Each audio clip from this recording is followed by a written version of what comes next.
Okay. There we go. All right, there we go. Hello, everybody. Hello there. Welcome, everybody, to our press junket live stream before release of episode 3 tomorrow. I am super excited to, obviously answer some questions for you guys here in the chat. We have a couple of people here who are joining us as guest stars, along with a few people later on in the stream. And some of these guys, they're all our collaborators from this project. The first one I'm going to bring in, who is going to monitor the chat and just monitor, chat as you guys ask a bajillion questions about Star Wars, is our good collaborator and reviewer-verse historian, SPECTRO HELIOTIC. How you doing, man? I'm doing good. How's everything? Yeah, things are good, man. We're good. We're here to have a good time. We're here to answer questions. This is essentially, again, a press junket. So, SPECTRO here monitor the chat and answer some grueling Star Wars themed questions for everybody, including some pre-ones that we already have set up.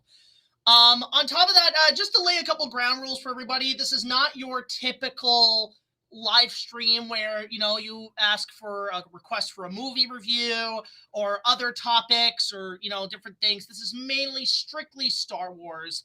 And also, this is a very non-spoiler chat, so we're not going to give away anything because there is some big surprises for the episode, because there's a lot of twists and turns on this one. So there's going to be a lot of that as well. But yeah, we're just going to answer questions regarding behind the scenes experiences, the story, character developments, things like that. If you guys have questions about that, SPECTRO will be monitoring the chat and asking these questions. And then we're going to go around individually and just talk about our experiences making it. So our first guest today in the stream is an incredibly talented cosplayer, an incredibly talented actress, and is sort of our Padme Amidala of this trilogy, and she did a spectacular job. And on this one, if you thought episode 2 she kicked some ass, oh, wait till part 3. Guys, first time on our streams, please help me welcome the amazingly talented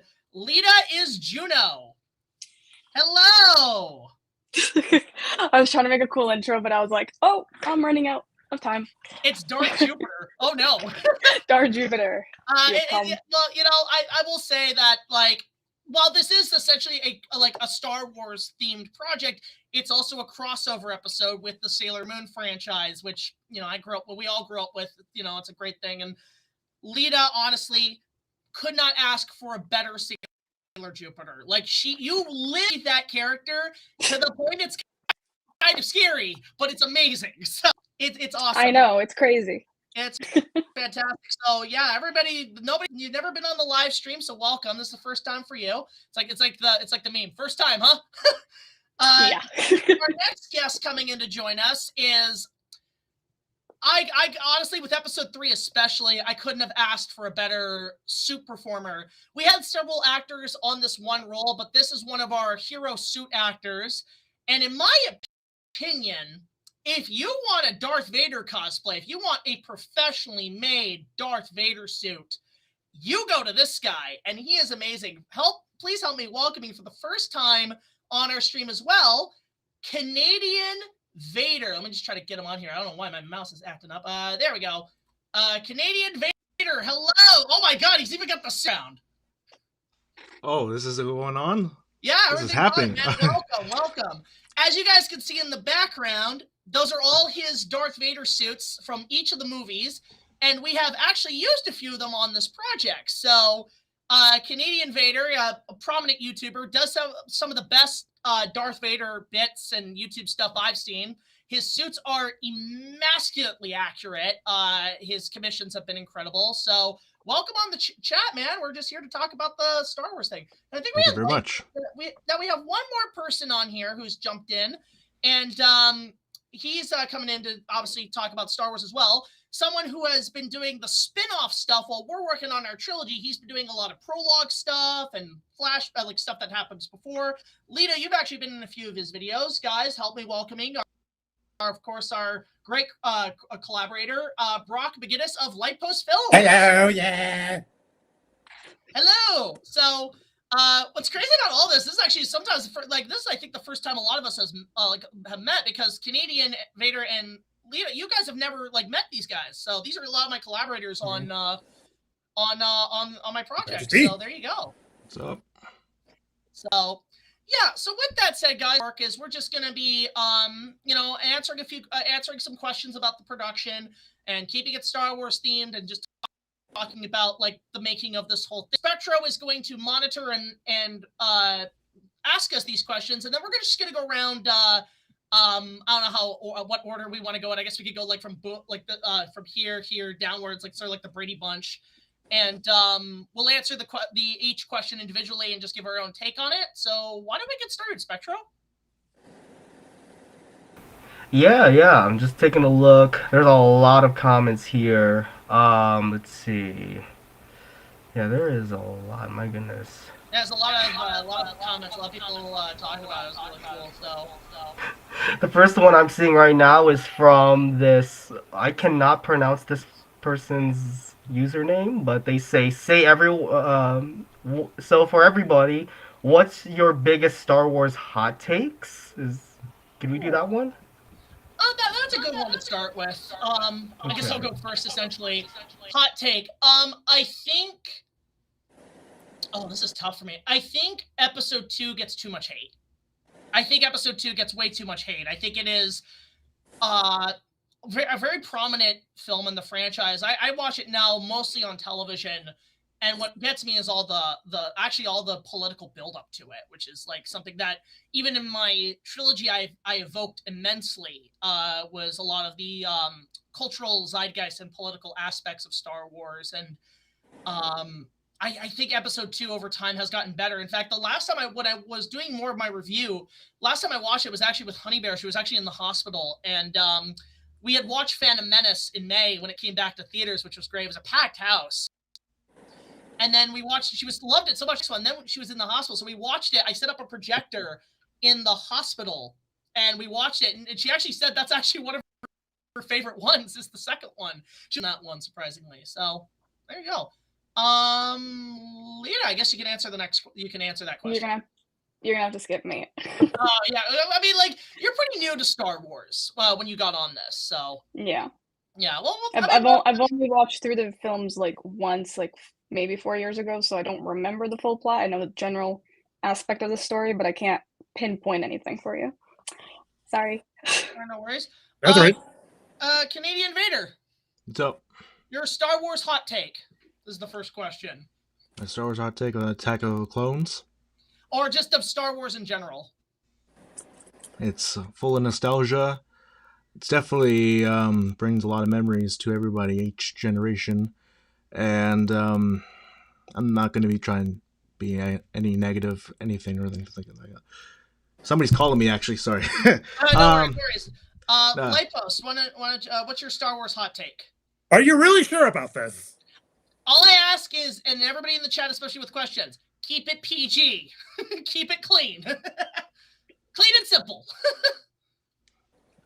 There are other, as much as I do love Star Wars, there are other mediums that are better written than Star Wars. Babylon 5 and Stargate.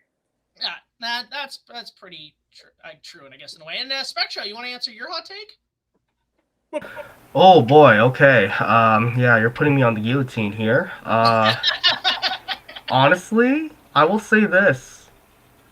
If A New Hope, or as I like to call it, Star Wars, was the only film in existence, like if there were no other sequels, no prequels, no spin-offs, I'd be perfectly fine. Oh, that's not a bad take, actually. A standalone. Yeah, but it's a one-off. Like, okay, well, because George Lucas's original intention was just to do a tribute to, the Saturday afternoon serials of the 50s. Buck Rogers, by the way. Flash Gordon. Flash Gordon. By the way, the actor from Buck Rogers in the 21st century, he passed away yesterday. So, but yeah. Moment of silence. Moment of silence, yes. But he, he was very much influenced by those serials, and that was sort of the intention on his end. And you know, they always end on a cliffhanger, and they always had the opening crawls and stuff. And those were actually fascinating film, like serial films at the time. So, I mean, this is before television, so a lot of that going for it. All right, let's answer another few questions. Let's keep the questions going. We have a question from Vornoff Studios. Vornoff says, how do you feel about Disney opting to use AI to continue using James Earl Jones' voice as Darth Vader rather than recasting the role? I am surprisingly okay with that. Mainly because James Earl Jones did agree to it. He did understand, I think, the importance of his voice for projects going forward, that you can't really recast that role and some of the other projects he's done. So the fact that he signed the agreement for it, and also I think his estate or his family gets a huge cut from that. So that is, I guess, an appropriate way to utilize AI voices on that particular merit. I actually will say, for those, it's not, I mean, it's kind of a spoiler, but it's nothing like too crazy, is that it's sort of a heads up for everybody on this episode 3, is that there is like 1 or 2 characters that we have that use AI filtered voices, but it's mainly, much like George Lucas said, with technology and effects, it's a means to tell the story. It's not being used to a full-on effect. I'm not a fan of the full-on AI stuff at the moment. I'm keeping it pretty simple. But there is a couple of AI voices here and there that we did utilize, and it's on the smallest percentage, and used to tell the story. So there you go. Another question from the same person who asked us about the hot takes. I'm gonna try to pronounce their name. It's Gumundur Finson 4212. They said, what has been the hardest thing to do with the prequel reviews? Oh, I think who I should hand that to first. I guess, yeah, Brock, go ahead. Every ounce of saber effects, because holy heck. Every ounce of okay, that's actually a good point, because actually, hang on a sec. That's a good point, because actually, there we go. Sorry, because I don't think this said. There we go. All right. That's a good point, actually, because I will actually give huge credit to Brock. Since episode 1, he has been essentially our lightsaber animation director. 3. Episode 1, he did every single one of those saber shots, and it's incredible the amount of work he's done and how much he's put in. I have to give huge credit to you, Brock, because you're not just doing that, plus you're working on other projects. Like, you did the Lord's work on that, man. We really appreciate the amount you did. In fact, by the tail end of it, step in, I actually use the same program you use, and it's a great program. And we've actually got a couple other projects coming up. We actually are going to continue using that, because you've been working on stuff since even while we were working on episode 1, you were there early on, but you were also doing a lot of stuff for Ready Player One as well. You provided a lot of effects on that as well. So his work is to be appreciated, guys. Honestly, Brock did some of the best of effects work on this whole trilogy. So kudos to you, man. Gracias. I was gonna say, what was the question again, Spectro?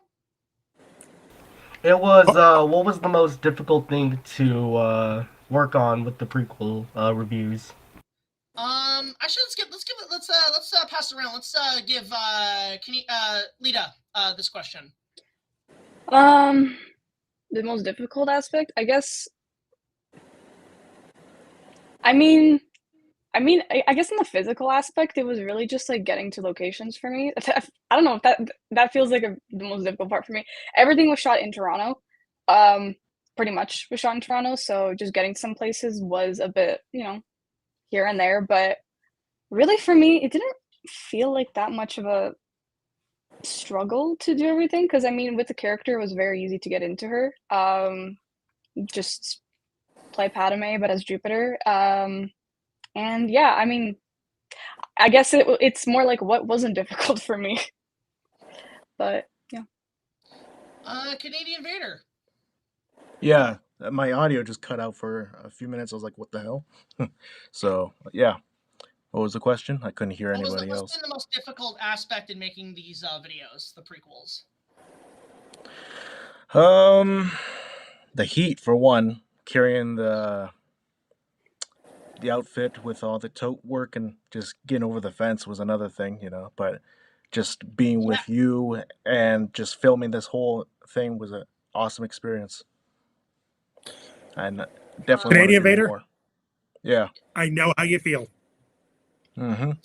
I mean, I try not. I mean, here's the thing. I try to make the main goal is like, despite the hard work you guys have all put in, which has been incredible. It's all about having fun here on the channel. We try not to like make it too pressure inducing, I guess. Because we're working on very minimal budgets, but at the same time, the whole point is like just the energy is what we really want to latch onto in terms of just like our stuff here on the channel. And all of you guys have done stellar work.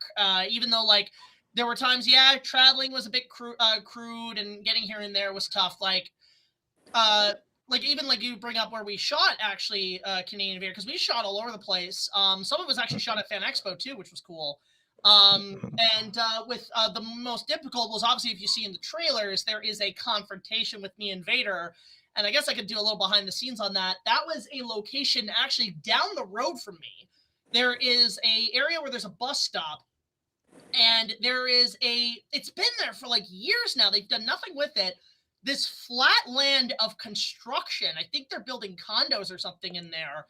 And because it had this like kind of volcanic gravel look to it, I said, this is the location for the doomed planet. And essentially what we did was I location scouted it, and there was a friend of mine who gave me a tip, because I had shot, the first thing we ever shot was actually the Tatooine stuff, which I shot by myself in the Darth Vader costume in scorching degree heats with only like maybe 5 bottles of water to work with. I had to salvage that. And I was filming to practically nothing. And that was the first day. And one of the things I learned from a friend who does actually construction work is film on Sundays, because they do not do construction on Sundays. So I will admit a lot of my films are very guerrilla filmmaking, meaning we don't get permits half the time. But at the same time, like, you know, like we film it in areas where it's all good, but the location came out spectacular. And what's ironic is that the first days we shot it, it was in the flatlands. It was great. Then I come back like the next day, and from then on, that whole area we shot with flooded. It's like underwater. So we got lucky when we shot it. And the one thing I will say that was a huge aspect in filming was I tried to film on blue sky days, which I like to call God's blue screen, because when you put the blue sky and you crop it out, you can put whatever you want on it.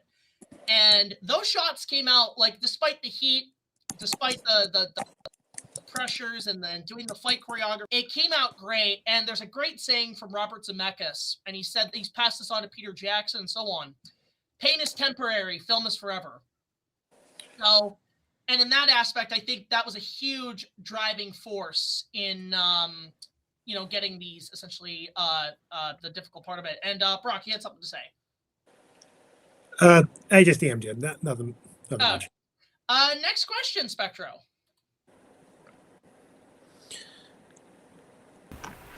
Okay, let's see. There's wow, there's a lot. I had to like screenshot some of them because they were just piling up on top of each other. This one is from Jet Glom. He says, what was the idea of reviewing the prequels, and how was the creative process in making them? I'm not sure. That's a good question, actually. I guess I can answer that first. The way that works is essentially, what's funny is that, like, when I did the original trilogy back in 2018, it was right after Force Awakens came out, which, by the way, tomorrow is the 10th anniversary of The Force Awakens. Like, wow, what happened? I have to be Harrison Ford, the holiday special. What happened? If you ever seen the holiday special, it's like the room of Star Wars. It's so bad, it's entertaining. But with writing these prequels is that I actually wrote them immediately after I did the original trilogy, because I was already teasing and setting up I was going to do the prequels.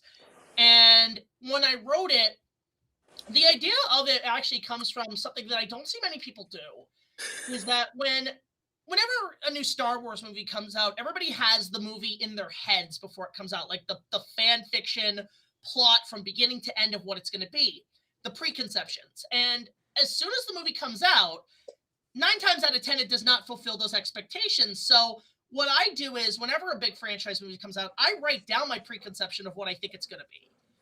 When the movies don't do that, I say, well, okay, I've got a creative idea. I'm going to do something with that. And that actually started when the prequels came out. When I was a kid, even I had the concept of what they would be. So all of this is stemming from notes all the way back before Phantom Menace even came out. And it's just like utilizing those childhood stories and incorporating it into something now is quite spectacular when it comes to just like structuring it and getting it all together, and then also combining it with my review show and making it all fit. Like, it was a challenge in writing it, but I knocked down those scripts in probably like 2 months, like early 2018, and then you know, started filming 2019, and then COVID, and then here we are now. So there's that. So what was the question against Spectro for everybody else? There we go. Oh, what was that? What was the question for again for everybody else that's in here? Oh,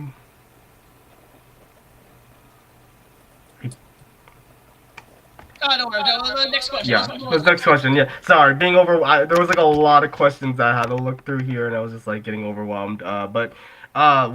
There's one question from our boy Starmaster. Starmaster asks, how many planets exist in the Reviewerverse? Does Outlaws or Hunters exist in the galaxy? That's a you question, Spectro. Yeah, that's definitely a me question. You first, Spectro. Oh, no. You go first. What were you saying? What was the question first? It was, how many planets exist in the Reviewerverse? All right. No, that's a very good question. And the answer is, as much as any other universe. With honey. Ha ha ha. Billions. Actually, I want to say we got a super chat actually from my girlfriend, Honey Bear. She says, not a question, but Lita's outfits were one of my favorite highlights of the series. Thank you. They were all made by me. I mean, why don't we go about that? Like, we talk about the costumes while we're at it. Yeah, Lita. Well, I wonder, Lita, how did you get involved in this? Might as well tell that story. Yeah, I guess nobody really knows. So, I heard of Jack briefly at Comic-Con back in 2023, right as like the restrictions were lifted. And no, 2022. And I remember I was at the Sailor Moon panel as Sailor Jupiter, and Linda mentioned a Jack Buchanan, and I was like, oh, that's a fella that knows people. So that was just in my head. And then a month and a half later, I think, there was a posting on Facebook where there was a casting call for a princess from Jupiter. So it was like a random check. One day I just saw it and I was like, let me entertain the idea that this might be someone casting for a particular 90s anime protagonist. So I sent him the email, and I told him like, oh yeah, I was at, or something like that. Like, I cosplayed the character, like I've done this and that. Is this who you're looking for? And then Jack was like, that's exactly who we're looking for. Please send me an audition. I sent him the audition and I pretty much got cast on the spot. And since then we've just been working on this project since that point. And yeah, I've just been part of this group. It's been spectacular how much you've done. I will say this, what's funny is that was the panel that I bring it up in my Sailor Moon S review, is that, so just to follow up on that, it's because like I know a lot of the cast of Sailor Moon, the dub that was done here in Toronto, and that was a moment because I had actually started the whole reunion thing that's been going around touring everywhere. And then when that question was asked by Linda Ballantyne, the third voice actress, she was asked, you know, how did you guys get the reunion back? And immediately she's like, where Jack at? Where are you at? And I'm literally like, I literally quoted George Lucas. I was just like, hi, I'm responsible for all this. So that's yeah, like literally. And then I remember we actually were talking in the autograph line too. That's how we were like, I think did we? Like, we were discussing. I don't remember. I don't remember remember that. Were you on the side? Because I don't think you were behind me. I think I was on the side. I can't remember off the top of my head. Yeah. I just remember seeing the Sailor Jupiter costume at the con. I was like, oh, that's a good one. And, Probably. Yeah, probably. And yeah, that's how it all went. And honestly, like I have a lot of actors, like a lot of people, and a lot of these guys, and each and every one of you, again, all of you have done a spectacular job. And Lita, you are absolutely incredible in these videos. Like I could not ask for a better Sailor Jupiter. Like it's like I'm just gonna say this: you have laid the groundwork where if I need the other scouts, I don't know if they're gonna top you. I don't know if they're gonna top that. So I appreciate it. Thank you. There you go. Spectro, you want to go for another question? Yeah, speaking of Sailor Scouts, okay, so Godzilla Gamer 772 asks, which Sailor Scout can beat Darth Vader in a fight? Well, I don't want to give anything away, but maybe there might be one moment where our little Thunder Buddy here takes a back shot at him, and it's pretty awesome. But that's all I will say about that. But that I would just think who else could take him out? Because I mean, Moon easy. Like, come on. Moon could just heal him. Moon could just do the healing activation and cure him and bring him back to Anakin. That's true. Technically, that is defeating the Darth Vader. There you go. So that would be, I guess that answers the question. It's either Moon or Jupiter, either or. So there you go. All right, next one. Inuyasha Dinosaur 102 asks, what's the inspiration for Jack's character design for the outfit for the Star Wars prequel reviews? So a lot of it is Anakin, mainly Episode 3 Anakin. That was always my go-to. Like Anakin is the best character for me in the prequels. He has such an arc, but he just looks so cool. That's the other thing. He's just so cool looking in those films. And what I love is also, Hayden's Canadian. He was raised here, and it's just every time he comes to a con, I'm just like, hey, welcome home. But he's on me back, eh? I'm not just Anakin and Obi-Wan on the high ground. I'm not your buddy, friend. I'm not your friend. But with going back to the design of my outfit, it was a lot of Anakin, but it was also a lot of Aragorn from Lord of the Rings. Namely in the blue attire, which is just a blue sweatshirt I wore, but it was going for very much an Aragorn cross with Anakin was sort of my concept idea when I was creating the costume for this. And it was also a matter of I had bought in costumes prior. I had this really cool medieval tunic I used, and then actually by the tail end of it, the whole thing got wrecked. That thing's in the garbage. So the next time you see me in a cool warrior outfit, it's going to be a new look. It's going to be a new design because actually I will say one of the coolest costumes I did was the Jupiter attire in Episode 2, because that was the concept on my end was he's on this planet, he's in this palace, he wants to pay respects for those in the positions of power, so just wear the green attires that came out of it, and a lot of that was thrifted and bought in secondhand. And then even with the armor, the armor I wear, is even the Jupiter Guard armor that's all different pieces of hockey armor and a stormtrooper pieces, all that put together, which is really cool. And Brock, you wanted to follow up on that? No, I thought you were referring to another outfit. Well, I was saying the costumes, the Jupiter costumes in Episode 1, or prior. Speaking of which, around 2020, 2021, where my spinoff was conceptualized. Well, it wasn't completely made yet because it came out in 2025, but that's beside the point. The beginning concept would always start with the invasion of Jupiter, and that's when Jack made the Jupiter Guard. Oh yeah, because you added to that. You added sort of the projectile weapon based guards too, which also is great. Honestly, the stuff you've done prior to Episode 1, if you guys haven't seen it, he does a couple episodes that take place right before those events, and they're amazing. It's sort of like a Rogue One for our stuff as well. Actually, Canadian Vader, I wanted to ask you on your end, your Darth Vader costumes, those are honestly some of the best I have ever seen. Incredibly well done. And I want to know, how'd you get all that stuff done? How do you get all that accumulated? vendors out there, when you join a Facebook group full of 501st members, full of people that want to build their Vader, you ask questions and then you go to these vendors. A lot of them are nice. A lot of them can basically take advantage of you. So with that chest armor I'm wearing is what they call a Portamac. And Portamac is a really nice guy. Sadly, personal stuff has happened to him, but the leather suit I got from Argentina. That's where a lot of the Vader suits come from, Argentina. Um, the codpiece I actually got from the UK, from Lee Richards on Facebook. And the helmet is EFX, and that's worldwide for people that want to buy a EFX PCR. Um, that's pretty much all. I think that's a Ruby's cape. That's something you could buy as well, so I wanted to get something cheap. And the shin guards is basically 3D printed.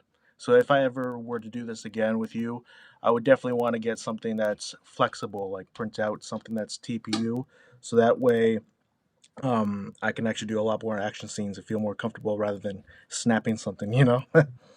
Well, we'll definitely for sure. I've got some ideas of how I can continue utilizing Darth Vader because it's just such a cool costume to work with. It's such a cool like look, and I just love everything you've done with that. Like even like some of the, I mean, I want to give huge credit to Huey TOONMORE, who actually is the voice of Vader, dubbing it, and he's been prominent since the original trilogy. And he did spectacular, but also what you do as well with Vader's voice. Like I am shocked how well that, because you use a lot of use a little bit of the AI stuff. It's A little bit, best yeah. I've heard. Like it's up. I actually would say it's up there with Lucasfilm's quality. Like it's insane what you do with those, and you also have like different variants. That's what I like. Is we look behind you with all those suits. Those are like multiple variants from like each film. So for me, one of the things I actually wanted to do was actually kind of show the idea that Darth Vader's suit is kind of like the Batcave, where it's like he has a different suit depending on the mission, and like maybe he doesn't have a new part, so he has to take a part from another model and kind of stick it on. But there's not much continuity with the costume. Is that each movie, it's just a different suit depending on what his mission is. I think that's sort of my own little in-canon theory, that it's basically he's got a whole Batcave full of suits. I would just like makes to see much that. more sense if you look at it that way. Like he gets a new model, a new version every few years. Like Palpatine the Great's like, okay, he has model 3.5. Try this on. Absolutely. It's like an iPhone. It's like a Samsung. You update your phone every few years. For sure. Sure. Yeah, great. Next question, Spectro. Oh, before we got one for Tyler Fish 2701. Oh, what's up? I have to take my leave right now. I've been summoned upstairs, so it was nice joining with you guys, and I appreciate your time. No worries. Listen, you did an incredible job, Canadian Vader. We will definitely have you back in the future. I really appreciate how much you've done for this trilogy. Like you've just upscaled it to like 1,000-fold. So I really appreciate. We all appreciate how much you've done for this trilogy. Thank you very much. So you have a good night. You too, man. All right. Yeah. Take care. Take care. All right, next question. So, Tyler Fish 2701 asked, who is your favorite Jedi Master other than Obi-Wan, Yoda, or Mace Windu? Well, I mean, I've already answered this. It's Anakin Skywalker. I mean, if the non-main character Jedis, I'm a big fan of Kit Fisto. I really like the Cthulhu-looking guy with the green lightsaber. Something about his look is just so cool. And it's really unique. Brock. Luke Skywalker for me. And they said nothing about Legends, not counting Kal Katarn. If you know, you know. I don't know Kal Katarn. I can't remember. Which canon is he in? Legends. He was the main character in the Dark Forces series. Oh, okay, yeah. Spectro. Plo Koon. Gotta love the mask. Plo Koon! Yeah. That's a good one. Lita, do you have a favorite Jedi? Any Star Wars related questions? I know it's contradicting, but I cannot answer them. I mean, I guess I could actually. I have a question on my end. Is like, you know, on your end, Lita, is doing this role and going with it. What was your sort of motive in when you're shooting a scene? Like, what has been like sort of the challenges in acting and doing a lot of this stuff for especially a project like this? Let me think about that. I guess it was just kind of getting in the head of the character because I was in some persistence playing 2 characters at once. So understanding what the stakes were during the scenes was especially something I had to figure out on the spot. Like reading the script ahead of time, I needed to figure out where we were in the story. So definitely that was probably one of the more difficult parts, but I mean, I love the action sequences. Those are always fun to choreograph on the spot, but they always turned out, so I really enjoyed those. I mean, you bring up a good point. Like in episode 2, we had that whole fight on Coruscant, and I remember we shot that actually during Fan Expo. It was at the convention center. It was so hot outside. Oh my god! They always like the humidity. I think it was 32. I remember looking at the temperature. It was like 32 degrees outside. I was like, I'm gonna die in my suit, and it was the morning, so we had to get that done before I got exhausted from the con. It was also I remember because the reason it was early because it was a Saturday. Yeah. And Saturdays at cons I call hell because that's when the crowds show up. So we literally it was the first thing we did, and we shot it like early in the morning before everything kind of went crazy. So yeah, that was insane. And I just remember like I was kind of directing saying, listen, there's nothing to interact with. So I was just what I love are those moments because like you're basically using your imagination and you're coming up with scenarios of like what your character would do in that moment. For me, it was about how many times can I twirl the lightsaber and make it look cool on camera. For you, there's some shots that I was getting the B-roll. I'm like, that's spectacular on the spot. There's one shot of you like turning and doing that strike, and I'm like, that's awesome. Yeah. Which is crazy. Yeah, thinking of those on the spot was really fun because you got to it was like LARPing essentially. That's what it is. Lightning bolt! Lightning bolt! Lightning bolt! Or crash! Or as Spoonie would state, well, we're a bunch of dorks dressing up and fighting for a real reward. Exactly. That is Lita. That is a deep cut reference to a review verse movie called Suburban Nights. You should look it up. It's really funny. And some of our collaborators are in that. I think Honey Bear had a question actually in the chat. I'm just trying to like kind of go up here and find it. Actually, this is a good one. Actually, here we go. Which Sailor Scout do you think would fall for the dark side of the Force? Usagi. Okay, so this is a mild spoiler for if anyone has seen Pretty Guardian Sailor Moon, which is the 2003 live action that was released in Japan. Sailor Mercury actually falls to the Dark Kingdom. Ooh, I know, it was so I haven't seen the full season yet. I do plan on committing to the full season and I really want to watch it. But she goes through like a dark Mercury phase and she gets this really cool outfit that I really liked. I think the general gist is because Ami, she's very like academically, pushing herself. Like she wants to really be a good example for her mother because her mother's a doctor and she's also going into medicine. So it kind of went into her head and the Dark Kingdom influenced her into like this. I don't know. Again, I haven't gotten to that point of the show. I will have to rewatch it, but she would kind of be scary because she's the smartest in the group. So she would be able to do a lot of things that you'd be kind of afraid of. So I think intelligence. Yeah. Intelligence. And tech too, because she's pretty tech savvy. Yeah. She's pretty tech savvy, so and smart, and like that's one thing. It's like at that point she's like a velociraptor. Yeah. It's like clever girl, legitimately clever girl. Yikes. Yeah. Wasn't there like an episode of the original series where she kind of went a little dark at one moment? I don't. You're gonna have to bring it back because I don't. Well, maybe no, because I think you might be referring to like season 4 or 5 when they all kind of go through like dark versions of themselves. But I think that's because a villain influenced them or something. Maybe I don't remember exactly, but yeah. Interesting. Okay, Spectro. Next question. All right. Up next, we have one from Shane Oakley 825. If you ever had your own lightsaber, How would you design it?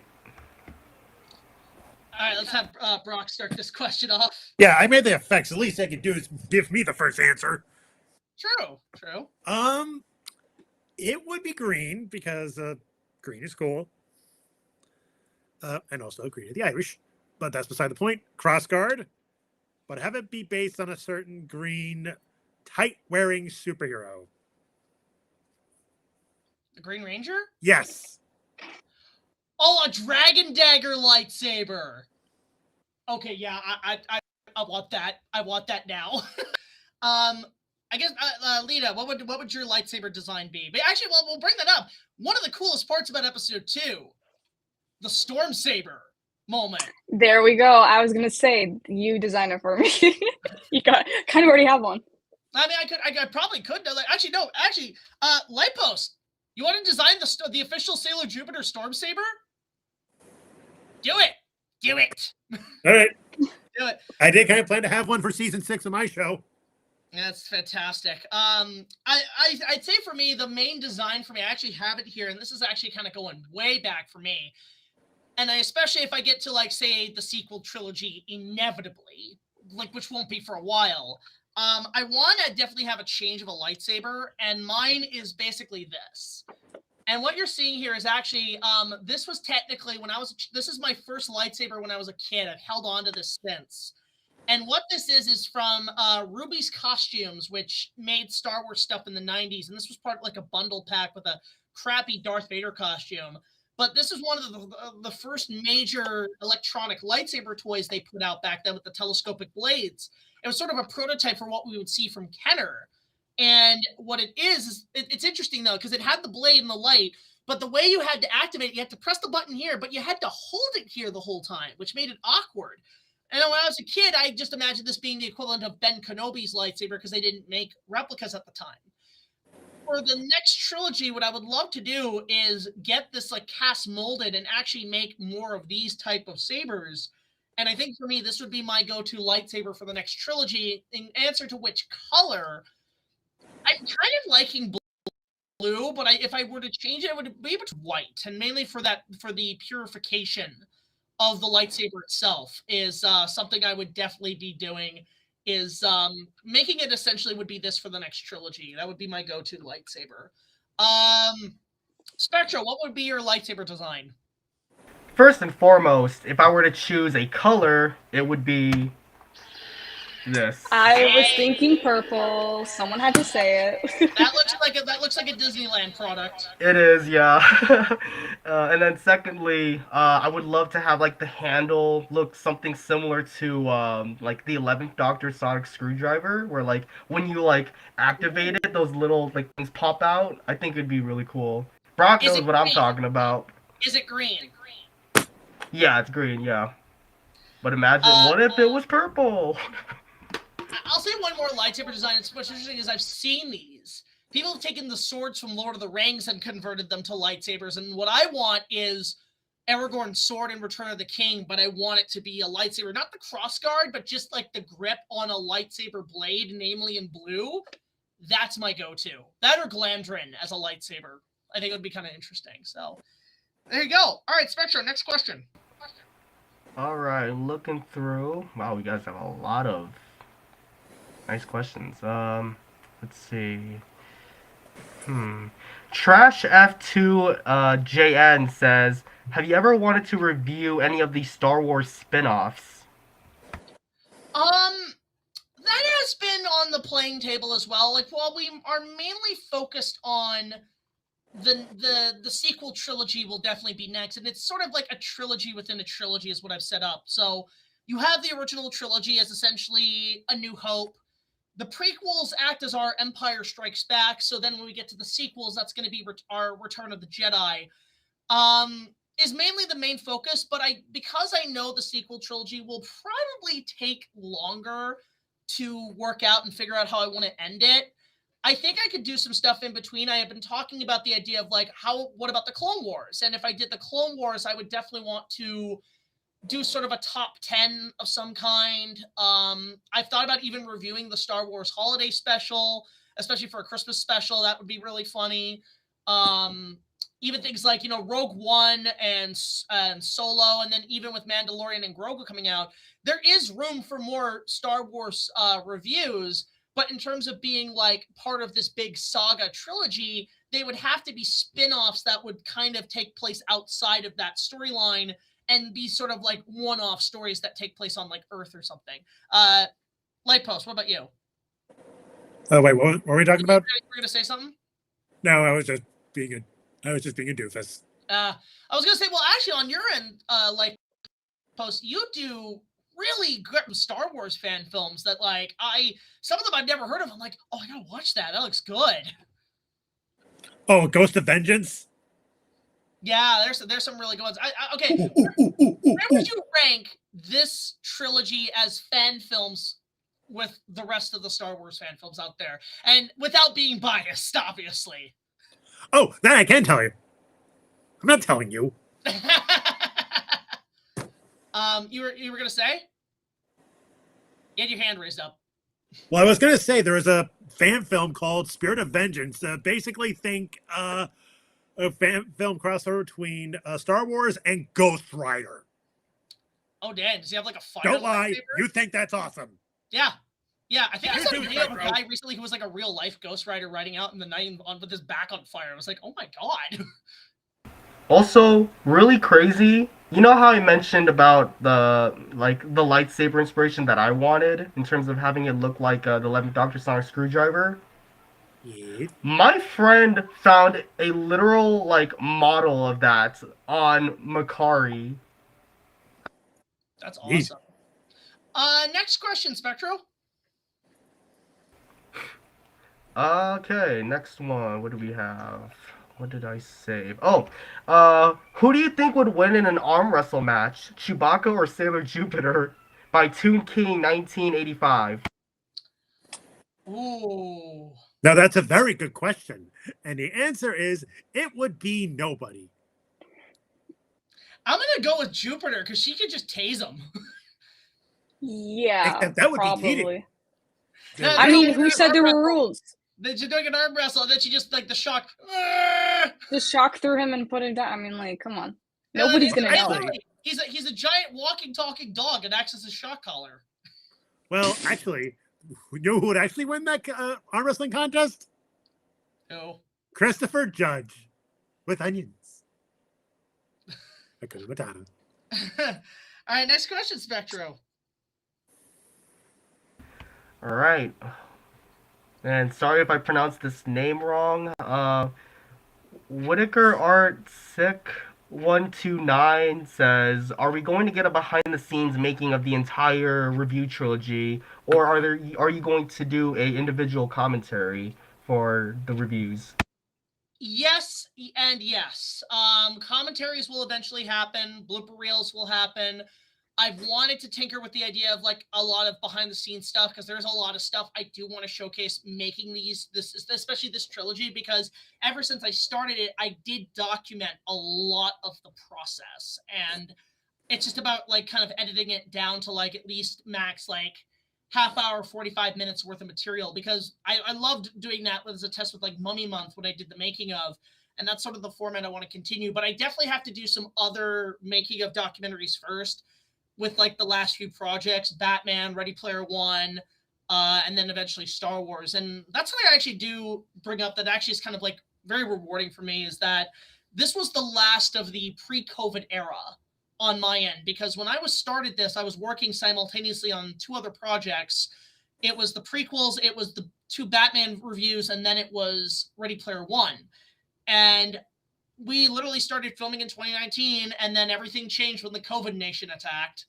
And that is a joke I will never stop using. But to the point, it was just, locked down, and it was this feeling of a lot of doubt. A lot of people were actually even telling me, why are you still doing this? You should do something else. You should, do another thing. But I kept persevering. It's no, things will get better.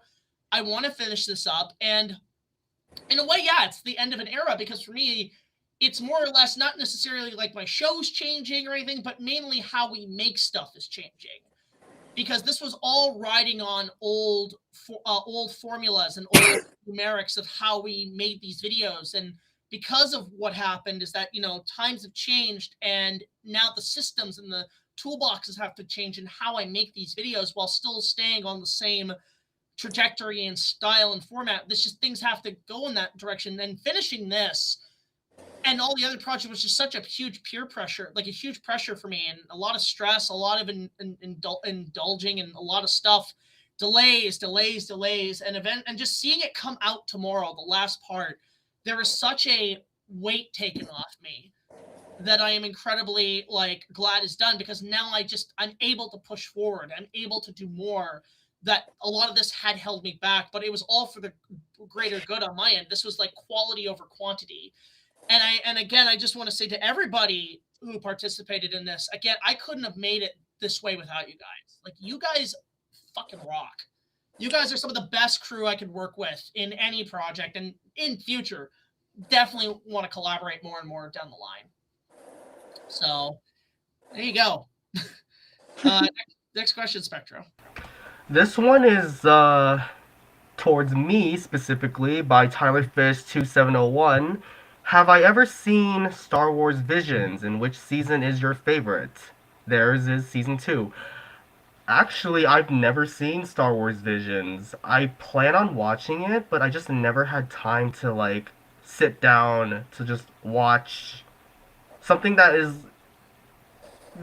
I would consider to be like, you know, it's a cool mixture of things that I like, Star Wars, anime, and you put that into one.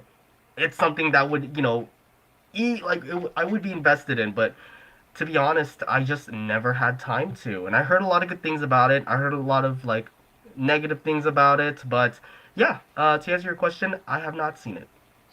Just to follow up on that, I've seen the first round of it. I think it's spectacular. Visually, it's amazing. Anything from like Japan, like the anime stuff that they've incorporated in it, like they got some big name animation companies, like think like Gen X or something. The people who do like Kill la Kill and I think Dynex. Yeah, that one. They got a lot of big names on that. There's one little special that's like two brother and sister fighting in space with lightsabers, and it's right out of Kill la Kill. It looks something right out of that anime, and it's insane. That's a great prop, by the way. Jupiter crossbow. That's the Jupiter crossbow. So that's something That's what it is? made for It the glows. planet. God damn. Something like that, like a crossbow, which is cool. But yeah, with Visions, I like it. I have not watched the other 2 seasons, but now there's a feeling of what I don't know if I want to watch certain ones, because there's one especially that's under fire for essentially plagiarizing of Star Wars fan film, which is not okay. Like at that point, you're starting to head towards Star Trek fan film logic. And there is a bit of controversy behind that. It did get some flack online. I don't know if Disney has responded to it yet, but there's like 1 or 2. I'm like, I'm not going to watch that just, you know, me as the fan filmmaker, you know, that's not okay for like some studios to just take from fans without even like saying, hey, we liked your thing. Can we credit you at least? You know, like not even like they didn't even give them credit. That's the biggest pisser for me, is that they didn't even give them credit and saying, hey, this influenced us to do it. So yeah, I would watch more of that, but not 100% sure on my end. Honey Bear has a question she sent me in personally for you, Lita, and also actually Lightpost. You might want to listen to this. How would you describe the environment of planet Jupiter? You first. Okay, here's how I see. I think I told you this, Jack, before. Here's how I see like the whole Sailor Moon universe solar system. Basically, they don't live on, with the exception of Moon and Earth, they don't live on their actual planets. And I don't remember who doesn't have a moon. Is it Mercury? Like, realistically, there's a planet that doesn't have a moon. Anyways, one of them, might be Venus. Everyone lives on the moons, not on the planets themselves. The planets themselves are their power, like, where they get their power from, their energy, whatever. So I guess the environments are all in a way like kept within their moons. And since we're talking about like millions, almost billions of years ago before our time here, the environments would have been much more inhabitable, perhaps. So it would have been much more livable in it, at least to some extent. So that's how I see it. A lot of So oh, go ahead. yeah, I'm sorry. Well, Jupiter's main planet would be Io. That's the moon. That's canonically the kingdom. So Io would be like, and I think Io actually has, I don't remember. I think it rains diamonds on there. I don't know, but it's very bad right now. Yeah, it rains diamonds. Yeah. So I don't know if Wow, that would have been a Spectro few knows billion the years lore ago. too. No, but this is real. But yeah, they would just kind of like maybe live in like a bubble of within their planet, or again, since it was billions of years ago, their moons would have been fully inhabitable, nothing crazy. Same thing with the silver millennium, like they lived on the moon, no problems. They're basically alien gods, so it's not like an issue for them. That's how I see it.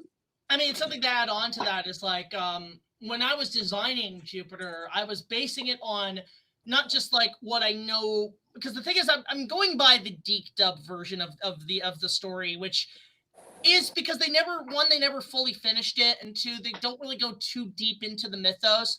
So in my opinion, the Deke Dub is open to interpretation to some degree. You could take a lot based on the manga, but I think it adds a lot. There's a lot of more chances for creativity in that.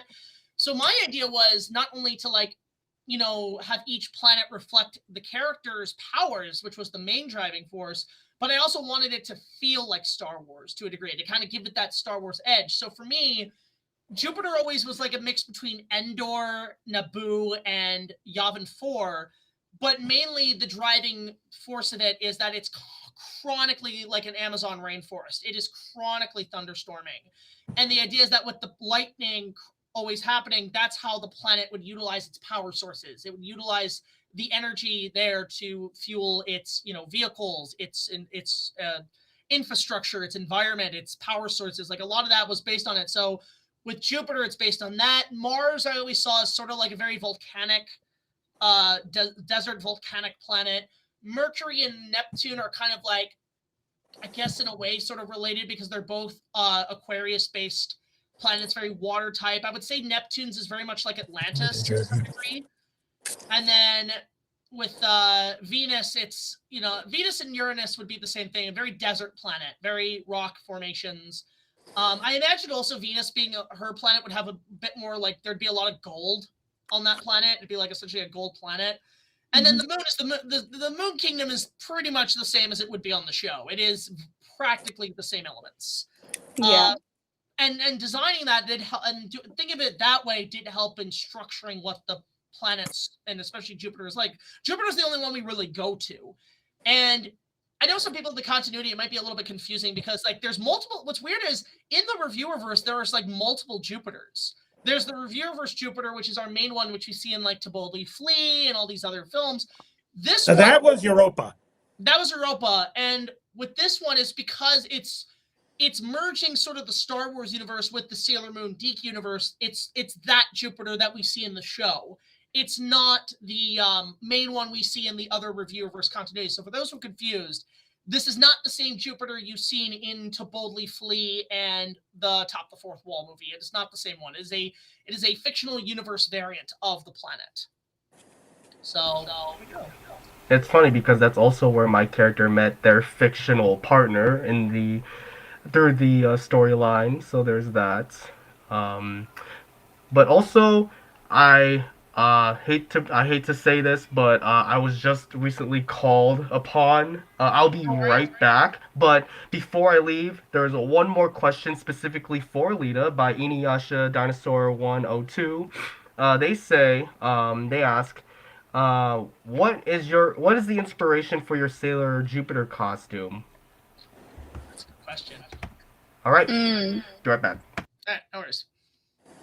Well, okay, aside from the actual suit, because that's based off the original, the princess ones, I believe I used 2 versions.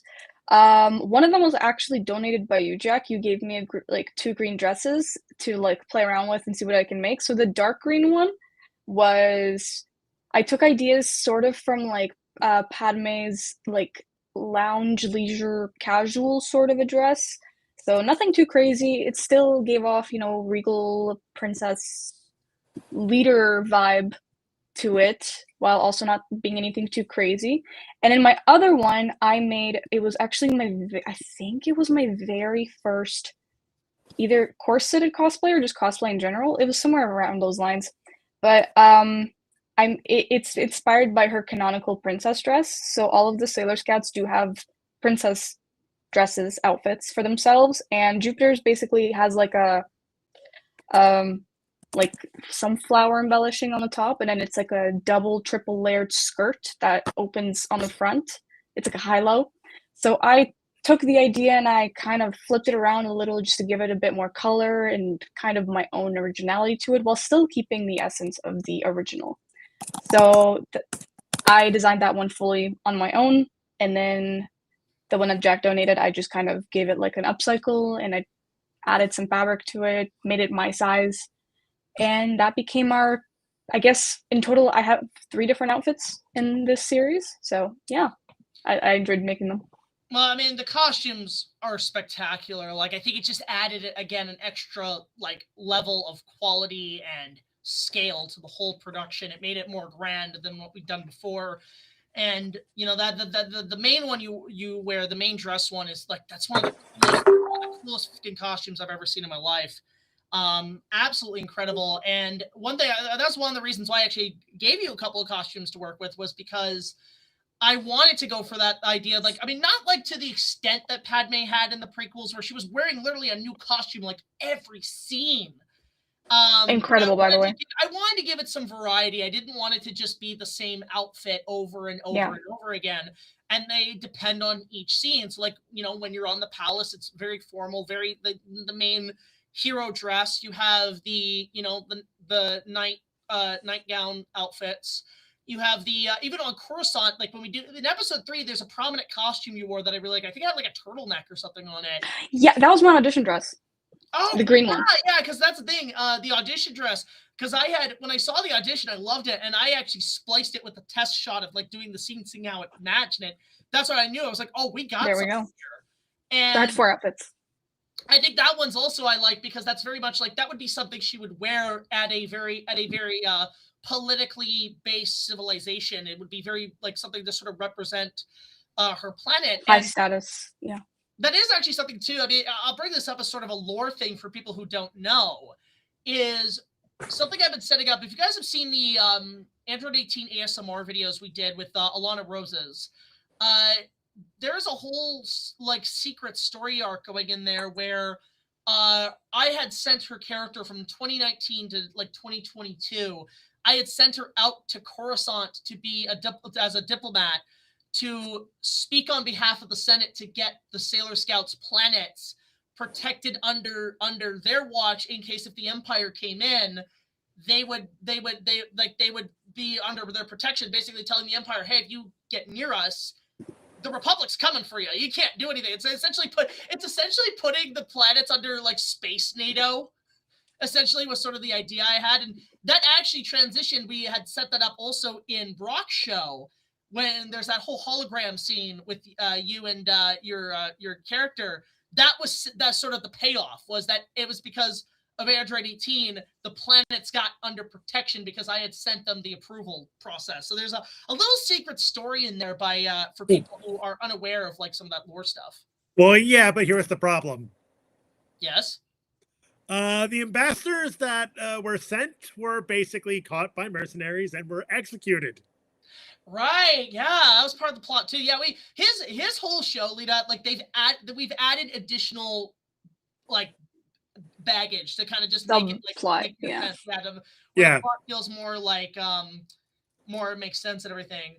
So yeah, there's a lot of that kind of fueled into the mythos to just give it a lot of weight and a lot of stuff. Also, Brad's going to be joining us soon, hopefully. He'll be here as soon as possible. But let's continue answering some questions here. I guess trying to think here. Let's see here. We've answered those 2. I'll answer Sean's question because I don't think we've really answered this one.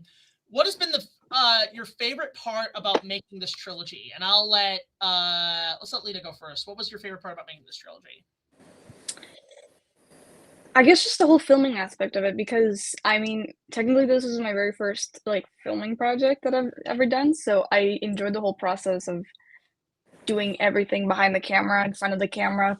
I did get a few moments where I got to film some shots, but just like the entire process was definitely something I enjoyed doing.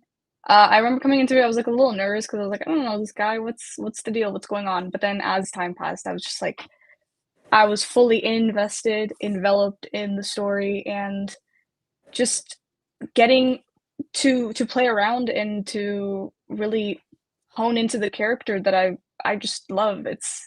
It was great, and for like my first time doing it as Sailor Jupiter, it's like crazy. So that was definitely something I enjoyed doing. Again, I will say with episode 3, no spoilers, but there is a moment in the third one, like I think everybody kind of got a taste of what the character is capable of in episode 2. Episode 3, she has a moment that I think tops the last one. Like, I think a lot of people are going to be blown away by what happens. There is a moment that has been an early concept in the original scripts, and just seeing it finally played out, I'm like, this is awesome. So, especially with the effects added, because when we shot it, we had nothing to work with, but then seeing it, you're just like, oh, that looks cool. That looks so cool. I think fans are going to be very blown away by this moment. That, again, no spoilers, but wow. Brock, what was your favorite aspect in making these? Oh, let me count the ways. Well, there was the saber effects. I got some parts, which I'm always up for doing. But the best part was when I had the chance to do that spin-off story. That, because let me tell you, around the time that you gave me the green light was in 2021. Last year was 2020. We can all agree that year sucked. And the moment I heard that, I thought, I had to get to work on this. So we started with the conceptual phase. It kind of took some time to develop. So I had some ideas that I decided that I still wanted to keep in there. But if I were to tell you, that would be spoilers. Yeah, true.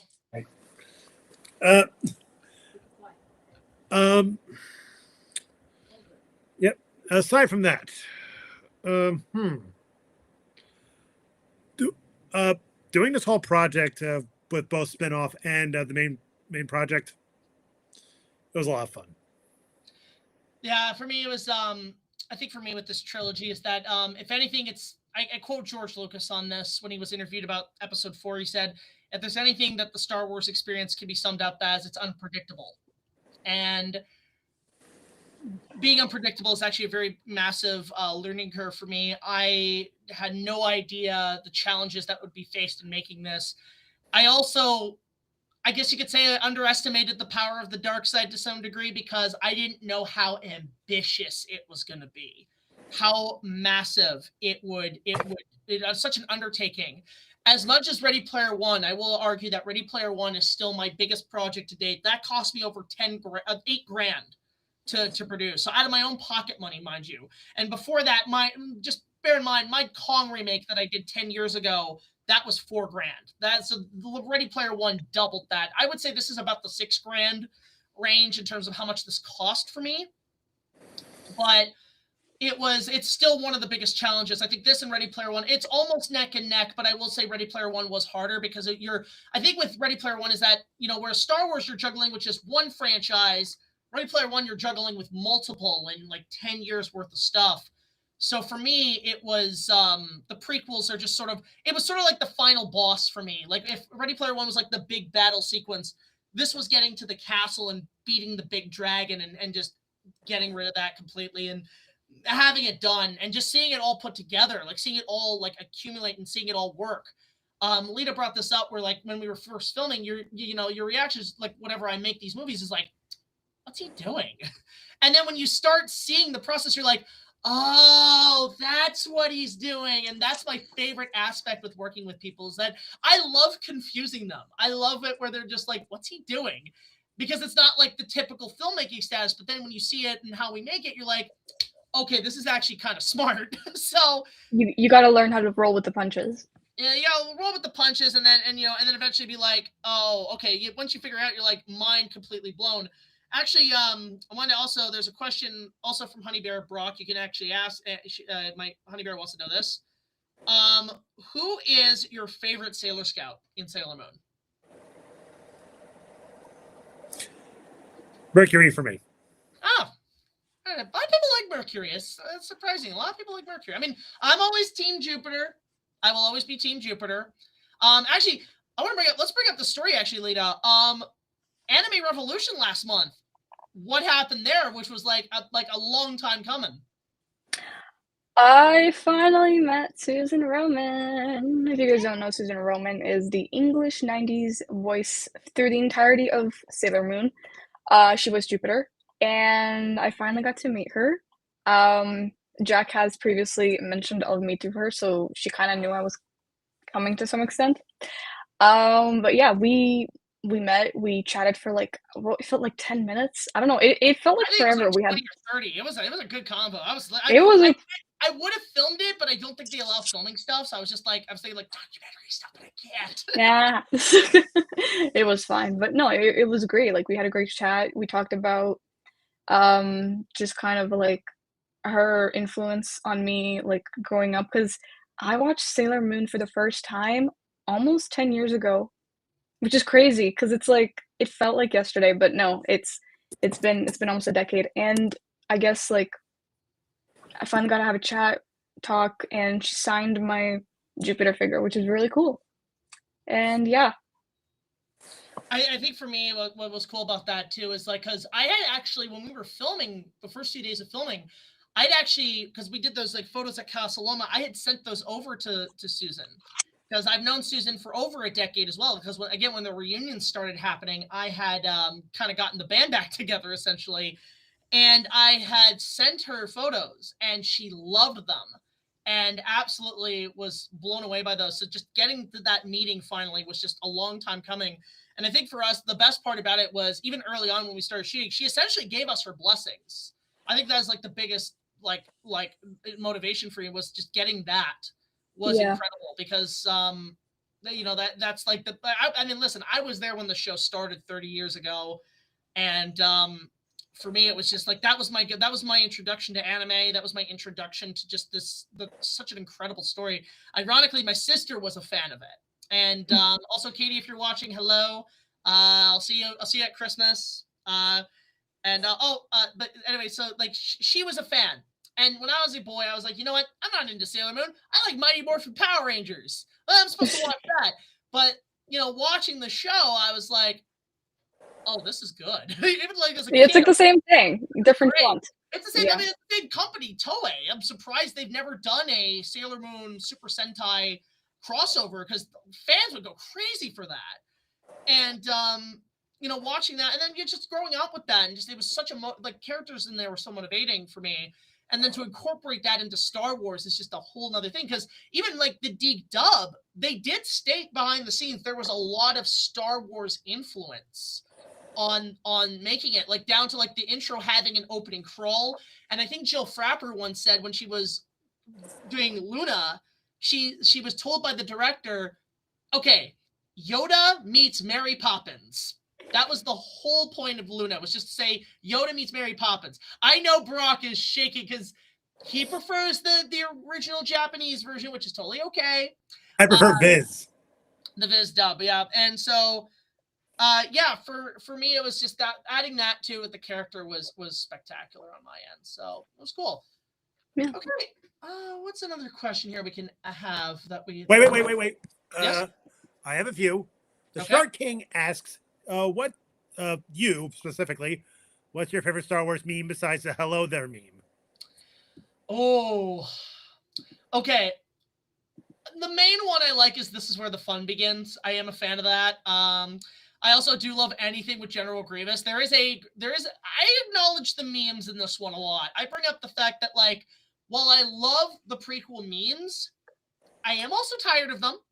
And I also realize those memes are so popular now.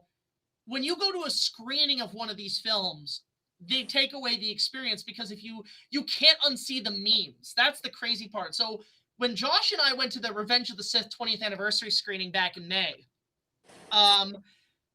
every time there was a meme coming up, Josh was just doing this in the theater. He was just like when Hello There came. Well, what's crazy is you see this when Hello There comes up, everybody's like having a Marvel moment, like, yeah! There was a great screening apparently in Europe. It was this huge screen of Revenge of the Sith. The commentary from people is great. Like, you have like Mace Windu says, "You're on this council, but you will not be granted the rank of master." And you hear everybody in the theater boo. And one guy, you hear somebody in the background do the SpongeBob meme. "Oh, brother, this guy stinks." And the funniest part, the one meme, I'm like, I question people with this meme.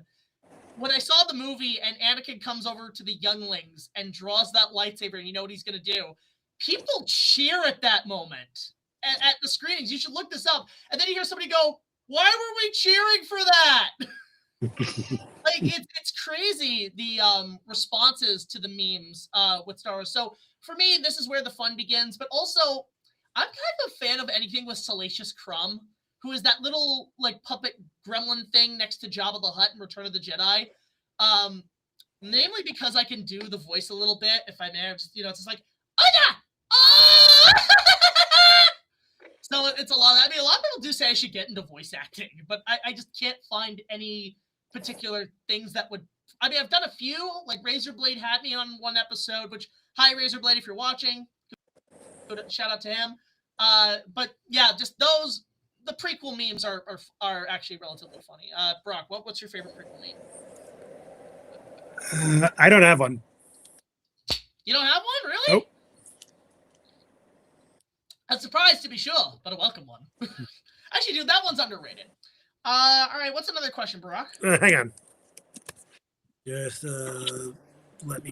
I'll say one more meme, and this goes out to Honey Bear. Her favorite meme is, because I do it all the time. I'm just gonna praise for it because she loves it. Another happy landing. She loves that meme, so that goes out to you, Bear. I love you so much. Anyway. Jeffrey Peterson 8962 asks, "What is your least favorite Star Wars movie?" Ooh.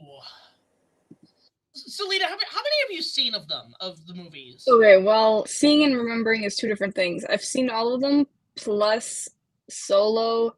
I might have seen Rogue One. I don't remember. So.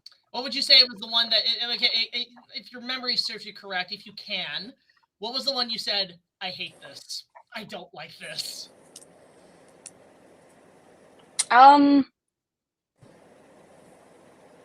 You know what? I think Solo. I got like a little confused by it. I was like, "What's happening?" I don't know. Be right back. Yeah. No worries. I think I'm. Yeah. I think for me, this is a little bit of a I don't know if it's cheating per se with the movies, but if we're going by theatrical films, I do think that the Clone Wars movie, the 2008 one, is the worst Star Wars movie, mainly because there's no point of its existence. It's a pilot episode. It's the pilot condensed into like a movie. I only went to see it out of obligation because it's Star Wars, but compared to the rest of the show, which is amazing, like everything going forward is incredible. The first movie just looks not good, and it's a shame because they had a lot of the actors from the movies. Like, it's the only time Christopher Lee came back to be Dooku, and he's completely wasted here, unfortunately. Of Clone Wars, I mean, Solo was pretty. It was not the best, but it had its moments. Like, I actually do defend like the whole Darth Maul reveal at the end, because if you watch the Clone Wars, Darth Maul survived, and Bob's your uncle. Actually, Spectro, while you're at it, we'll answer this. You can answer this question. What is the worst Star Wars movie in your opinion? What is the worst one? Oh, okay. Yeah, worst. Not counting Holiday Special or the Ewoks movies or any of those. Even those movies. I've never either. If anything, I have to choose an easy answer. It would have to be Rise of Skywalker. I'm sorry. I didn't enjoy it, and which is really funny because Rise of Skywalker was the only Star Wars film within the prequel trilogy, within the sequel trilogy that I saw in theaters. I saw the rest on home media. But yeah, I remember not having a good time watching Rise of Skywalker. It was really bad. You know, I actually agree with that. You know, I remember when because Last Jedi had come out, it kind of stained the fandom for a while. And I was one of the only few people who did like it. I actually didn't mind it. I do think it had problems, but I was not really the biggest fan of Last Jedi. Then Rise of Skywalker comes out, and I was all praising. I was like, "Oh yay, they stuck the landing, they fixed it." But the more I go back, the more I go and watch it, it actually does get worse. And I actually do say, out of the main movies, yeah, it's the worst one. And actually, you know what? Last Jedi does hold up a little bit better than I remember it being. I still have issues with it, but I will watch that more than I will Rise of Skywalker. It is nowadays a very tough set, especially when you know about what was supposed to happen, whether it be Colin Trevorrow's original story or the fact that this was originally supposed to be a 4.5-hour finale.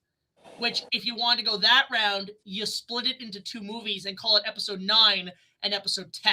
I think if they rounded it up to episode 1 to 10, that actually would have been better. Yeah, you would be breaking the trilogy rule, but you would still have something like a consistent series of 1 to 10, which is like a lot more evened out. So, there's that. Why don't you follow up the next questions, Spectro? Looking at the comments, a handsome fellow by the name of SPECTRO HELIOTIC said, "Which Star Wars food would you like to have?" Oh, that's a good one. I want to try the root leaf soup that Yoda had on Dagobah. That actually looks pretty solid. Nobody does the root leaf. Brock, what would be yours? I would drink the blue milk. Well, Galaxy's Edge has those. You can actually get it. It's different colors too. I think it's like green and purple too. Yeah, and I'm going there too. Fun fact: I've had blue milk in Disneyland. It's very interesting what they added. Like it's like there's like shaved ice on it as well. So like not only are you drinking blue milk, but you're drinking blue milk with like a bunch of flaky, icy like components to it. It's very interesting. Well, it's funny too, because like I'm just thinking in my head, what else have I eaten in Star Wars? Like, I mean, I love that root leaf. So whatever Yoda made on that actually looked pretty solid. But how does it compare to like butterbeer at Harry Potter? Oh god, that I don't know. If anything, I like butterbeer better than I do blue milk. That's just me.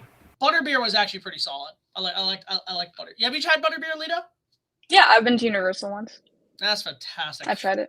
Butterbeer is great. All right, next question. Yeah, I'm just waiting for Brad. Brad's gonna jump on pretty soon. Did we already ask this one? This is from ToonKing1985. What do you all guys think of a Star Trek and Star Wars crossover? Actually, that happened. Many a times. I know 2 ones that I like. There's the old Lego video from like the early days. Long before Lego got the recent rights to the Next Generation, there was a Lego Star Wars versus Star Trek short. It's like 3 minutes long, and it's really good. But then there's the granddaddy of sci-fi fan films, Galactic Battles.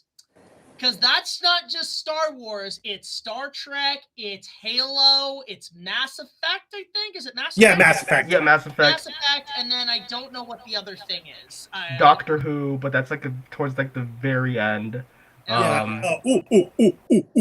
Yes? There was one similar to what you mentioned, but it's called Space Battles. I don't know that Space Battles, never heard. I showed you that, sir. It crossed over Star Wars, Star Trek, Next Gen Era, Battlestar Galactica, and one of my favorite TV shows, which I keep recommending to you, and I will recommend to Spectro, Babylon 5. I will get to Babylon 5 at some point. Actually, what's ironic, too, with the Galactic Battles fan film is that that kind of adapts something that Ready Player One didn't do, because in the book, apparently that whole battle at the end of Ready Player One, there was supposed to be an aerial battle, and it was going to involve all the sci-fi ships. That's in the book.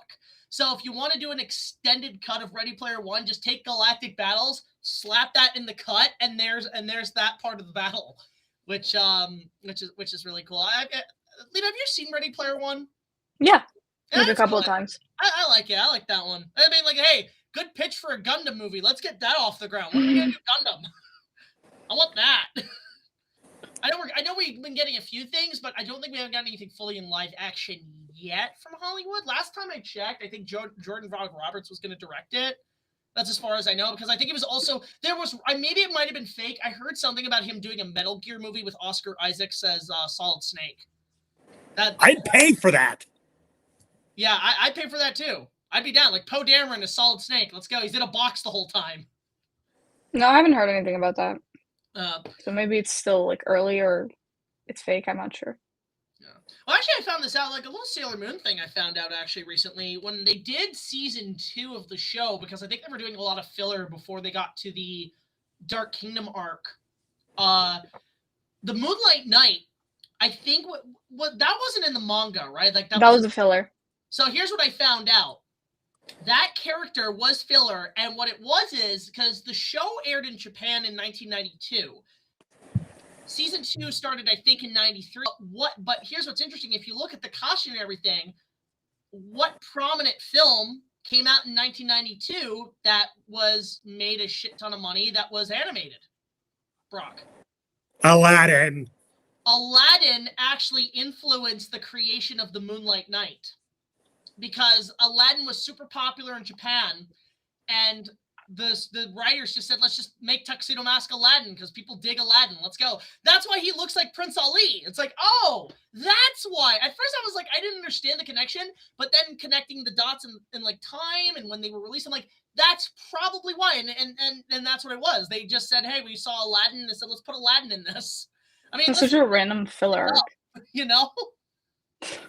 Yeah, that's the crazy part too. That dub was technically done by Disney because it was under Buena Vista, which is a third party under Disney.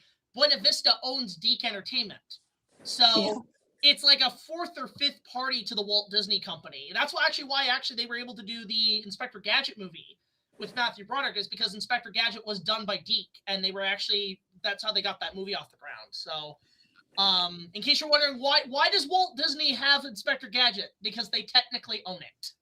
So there you go. All right, next question. Okay, we got one from our boy Sean, aka JT is Reborn. Is Spaceballs the best Star Wars movie? Well, I'll have to see when the second one comes out. I would say it's the best. There's so many satires of Star Wars. That is the best. That's probably peak satire of the material. Lita, have you ever seen Spaceballs? One of the funniest movies of all time. I would recommend Spaceballs. That's a funny movie. And that's all I gotta say. It's Spaceballs. It is you know what? It is one of the best Star Wars movies. I'd rather watch that than Rise of Skywalker. So there you go. Just trying to think what other questions we have here. Yeah, he says he's gonna be on in like 5 minutes. So yeah. Let's see here. I think he's trying to figure out how to get on. You want to follow up a couple more questions, Spectro? I'm just gonna see if I can get him on here. Yeah, so, sorry if I butcher this name. Temez Locomotive Studio 6493 asks, after Revenge of the Sith, will you cover the sequel trilogy? I have already answered that, and the answer is yes. But when exactly? I bring this up in my review. I say yes, but not for a long time, because one of the things I promised myself after finishing this last of the pre-COVID era was I am going to be taking a 1.5 years off major ambitious productions. On top of that, when I finally do come back, it's going to be other projects have to be done first before I get to the sequels. And one thing I will say, without giving away any plot, without some ideas, we've already been coming up with some ideas of what we want to do with it and like how to structure the story. But in terms of like, it's early process, but like when it comes to what I want to do next, I want to keep going from, I kind of want to go back to basics where it's like big to small. But there is some concepts we want to do. There are some ideas, but I would say give it maybe max about 5 years before I really start working on the sequel trilogy. I want to let some time pass, and I want to focus on some other projects. And I will say definitely for sure with the next one, you're going to see some new characters. You're going to see some old characters. There's going to be a lot of wrapping up of characters. But we have ideas of where we want to take this. And unlike Disney, we have a plan. We have a plan of where we want this to go. And yeah, I will say, like, yes, this is going to... Episode 3 will end on a very Empire Strikes Back note. Like, very, like, cliffhanger-ish. And it does go a little dark. It does go a little dark by the end. But like, think of it as like the Empire Strikes Back. We will eventually get our Return of the Jedi. It's just going to take a little while. I want to take some time on other things, but that will happen eventually. And maybe some time will pass. We'll see how the state of Star Wars is in 5 years, but that's ultimately what the plan is going forward.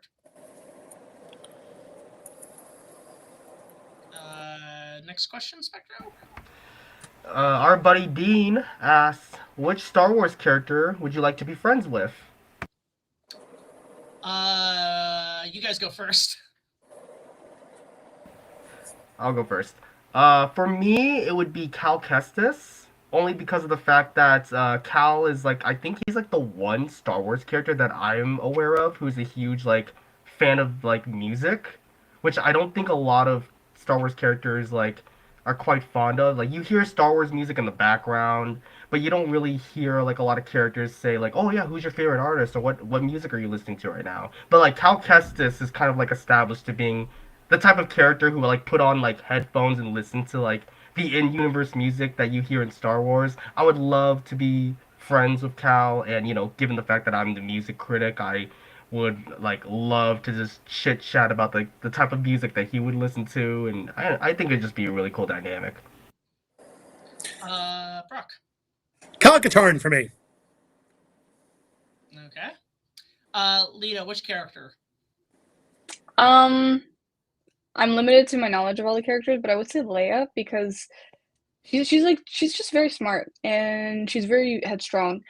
The reason I'm not saying Padme, because I feel like she is a liability to be around. Like, I'm sure she's great. I'm sure she's sweet. Unfortunately, she is a little too risky to be friends with, as we've seen. Well, it's interesting because I've been hearing rumors about Ahsoka Season 2. Potentially Natalie Portman might be coming back. Not as well, it's going to be Padme, but it's going to be, I heard it's like flashbacks or some other things they're working on, because like I think after Ahsoka Season 1, when they had all those Clone Wars flashbacks and that got such a positive response, Disney's like, okay, we need more of this. We need more Clone Wars. I would love to see them do like live action stuff from the show. Like, I would love to see a live action Ventress or Savage Opress, and what they could do with those characters in live action would be really interesting. I heard also Ewan McGregor's coming back for that as well. So he's going to be in the full decked out Obi-Wan armor. He says he's a fan of that. He loves the armor look in the Clone Wars. So that'd be interesting to see what that could do. Well, of course he would. Armor's cool. Armor's awesome. Let's see. Let's see here. Brad says he's having just tech issues. His camera is stuck on vertical and using my phone, and Mike is on the phone, isn't getting detective. That's weird. Well, that's a little. Yeah. So we'll try to keep him. We'll go on for like another. I think we got like another half hour, and then we're gonna call it. But like, yeah, we'll see if he can get on. I'm trying to figure out how we can fix that. But anyway, yeah, you want to continue asking a few questions? Check the latest comments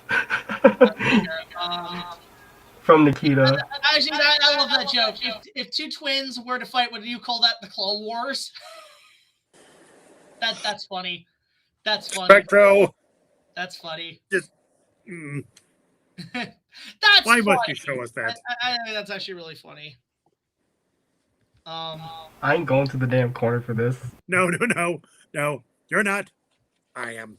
We have a saying in the corner. Oh, by the way, guys, we have another guest coming in at the last half hour. You guys have never met him.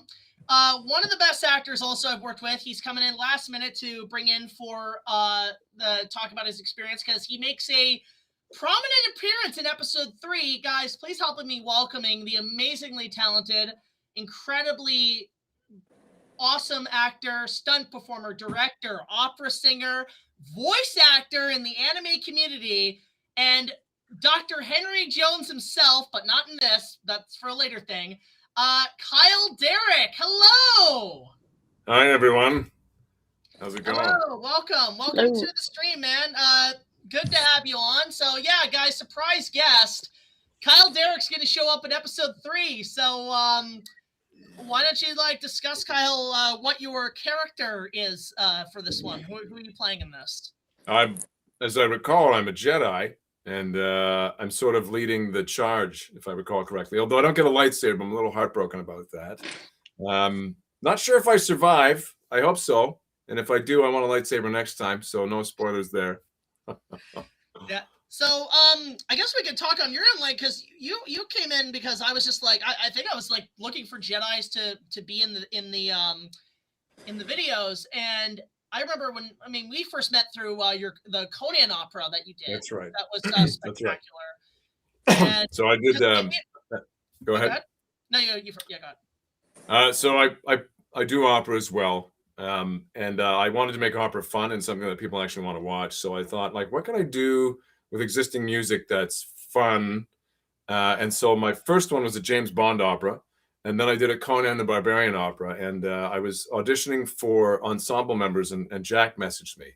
The music was pretty heavy lifting, but he had all these other things that he did, the filmmaking, the props, the fight choreo, and all that stuff. So I thought Jack looked like a lot of fun. So I was like, okay, let's see where we can fit you in. So he came aboard, and he was shooting behind the scenes for us and helping me with the fights and a whole bunch of other stuff. So since then, it's been a pretty solid collaboration. I did indie for him.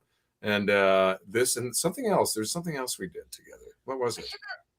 Well, we did Ready Player One because I had actually because we had done Indiana Jones. That's right. Shot that in 7 days, and then because that was a sort of a prologue to my 10th anniversary special.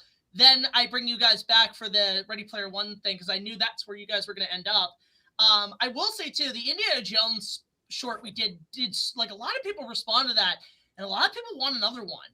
And I know we've been talking about doing another one. It's just about finding out how, because I know what I want to do for the next one. It's just about accumulating sort of a certain type of location.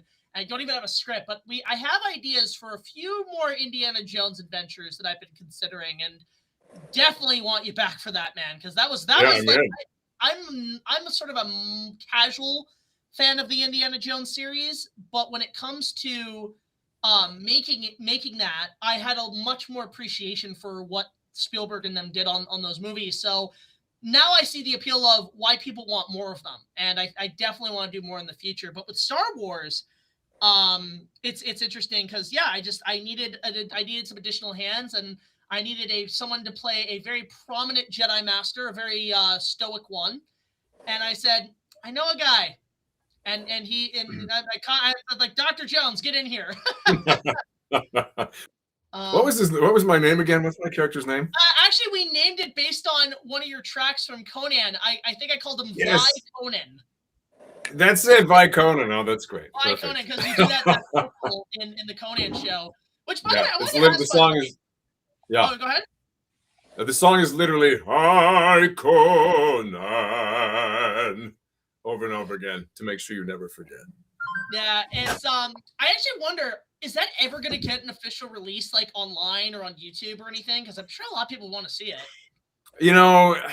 It's there. What I really want is to use that. I have the archival of it. Get a buyer to do a production with a proper budget and then release that one. Studio quality sound, personal mics and everything. It came out pretty good though, I have to say. So I'm definitely just a matter of finding the market and finding a way to make it make it so people can pay for it. So I can pay the actors, right? It's not just so I make money. I want to bring in our final guest who's come in, and I know he's I think he's just here he comes. Here he comes. Guys, prominent member of the Big Jack Films family. He's been here since Kong, since I've known him since high school. And he also has more prominence in this one. Our hotshot pilot of the Nintendo Squadron, Obscure Media TV, a.k.a. Bradley Dunn. How you doing? Hey, what's happening? Hello. What up? Can you guys hear me and everything? Yeah, we can see you. We got the whole group here now. Sure Perfect.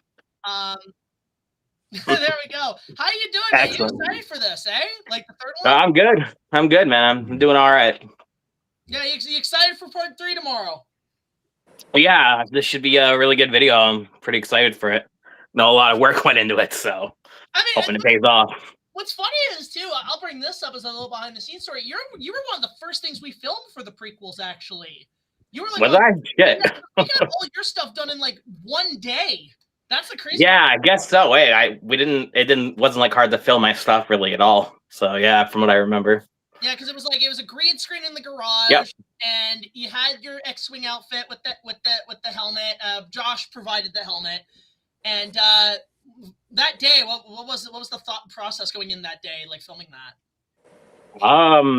That it was very hot in that jacket. No, but it was a little bit. I remember it being kind of hot in the jacket, and then I had like the big helmet, which was kind of cool. But I don't know. I thought it was cool. It was fun getting to be like a pilot. I don't know. It was just cool, different thing for my character because my character is normally just a guy with a gun running around like a maniac. So actually being able to like be like a cop pilot thing is kind of neat. Yeah, it's like because like it was also a step up from before because the original trilogy we did. I remember the outfit was like it was like a red like sweatshirt, and then we had like a construction vest over you. Yep.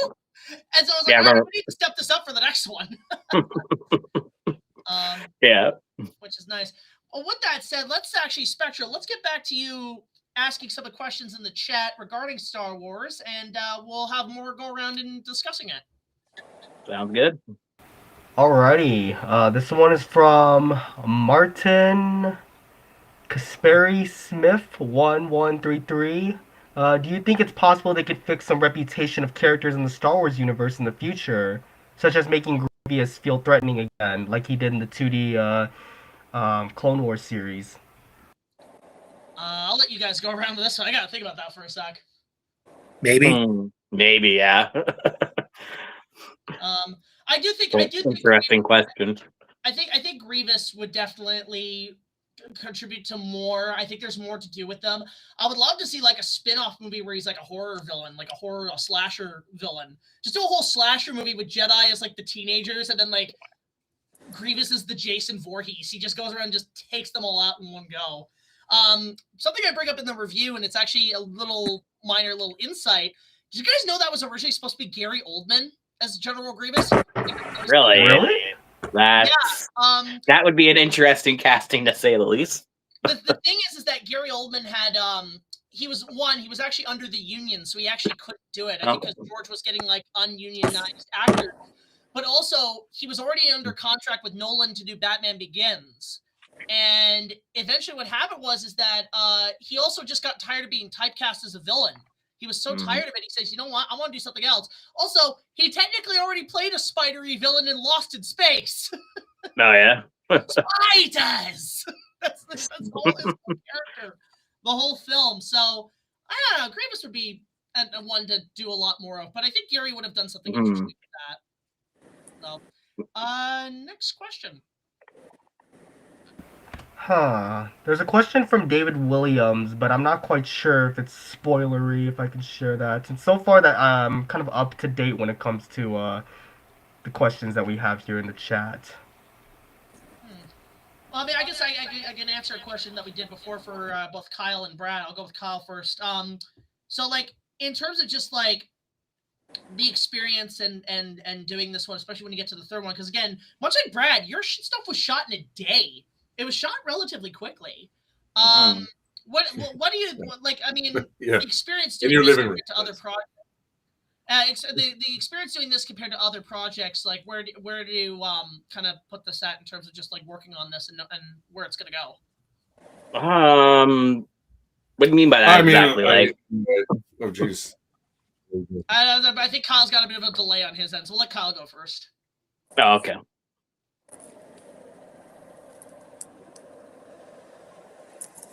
And you're mute. You're mute. You're mute. No, you have a delay. Sorry about that. Yeah. Wait for it. There we go. Yeah, sorry, I don't know what's happening. I guess I'm in the far side of the galaxy here. What I like about shooting with you, Jack, is it's quick and dirty. It's quick and dirty. We get a couple takes and then we're off, and I like that. Actual days on set, it's like 12, 16-hour days, and you got to turn around. There's all this stuff. That's why they pay you a lot of money. So here, it's fun, and honestly, most of the time, the first take is the best take, and the rest is just. So I like this process, quick and dirty, and I think we get what we need, and it's a lot of fun. So it always has that alive feel, because you don't have a chance to practice it. You're just thrown in there. You have to do the dance. Well, that's interesting too. With both actually you and Lita, you guys have actually worked on other projects and stuff like going on. So how does compare to making these or comparison to making an actual movie in the production houses here in Toronto? I mean, with productions, I mean, everything is very they run with a schedule. I did primarily background work, so I work within an ensemble. So it's a lot of sitting around and waiting to be called in. And then from there, we just do more sitting around or standing around, and we're just sort of okay, here's what's happening. We're going to be doing this thing for the next hour and a half. We'll keep repeating the same thing over and over until we get the right shots. And it's just, it's very uniform. And I mean, sometimes it can be fun. Most of the times I've been doing it, it's just kind of been stationary more or less. But with this one, everything's hands-on. We just get everything done. Finish a scene, check it off, highlight it off the script. All right, next segment. Yeah.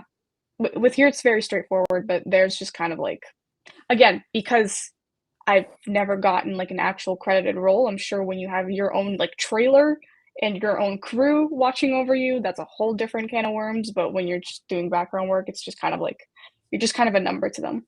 Yeah. So, Kyle, your comparison to doing this compared to major film projects.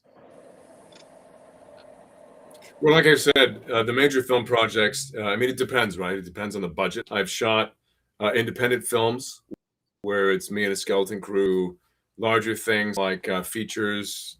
I guess the last thing I was in any major capacity was Murdoch Mysteries, and there was also, what's the one? Handmaid's Tale. And those are very large machines, right? So you have, it's typically one camera because it's drama. I personally prefer the 2-camera, but everything's very careful. They have a lot of camera work, and there's audio and all that sort of stuff. So there's a lot more things stacked up, and a lot more pieces kind of have to go. And it's multi-million-dollar thing. What we're doing though is a testament to, like I said, quick and dirty, but vision. But what I'm most impressed by with Jack's stuff is the degree to which you integrate it with the tech and your backgrounds and your generation and the animation, all that stuff, right?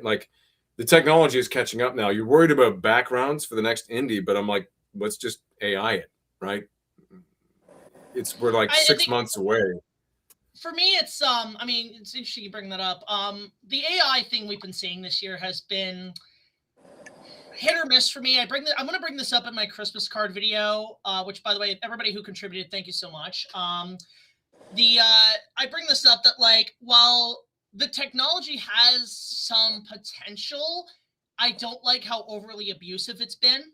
I think it does take away a lot of artists and a lot of creativity from people who actually work in the industry. I think corporate Hollywood is taking it way too far in what they're doing. Just seeing the deals being made right now, everybody is bidding and grabbing for it. A lot of companies that a lot of people rely on, Character AI, for example, which is a prominent website. A lot of people use that for mental health and social stuff. And just recently, a lot of companies have been saying, hey, take this down because this is copyright and this goes against our IPs and everything. So the websites are dying, everything's shutting down. I just feel like it's too much and it's stopping a lot of things.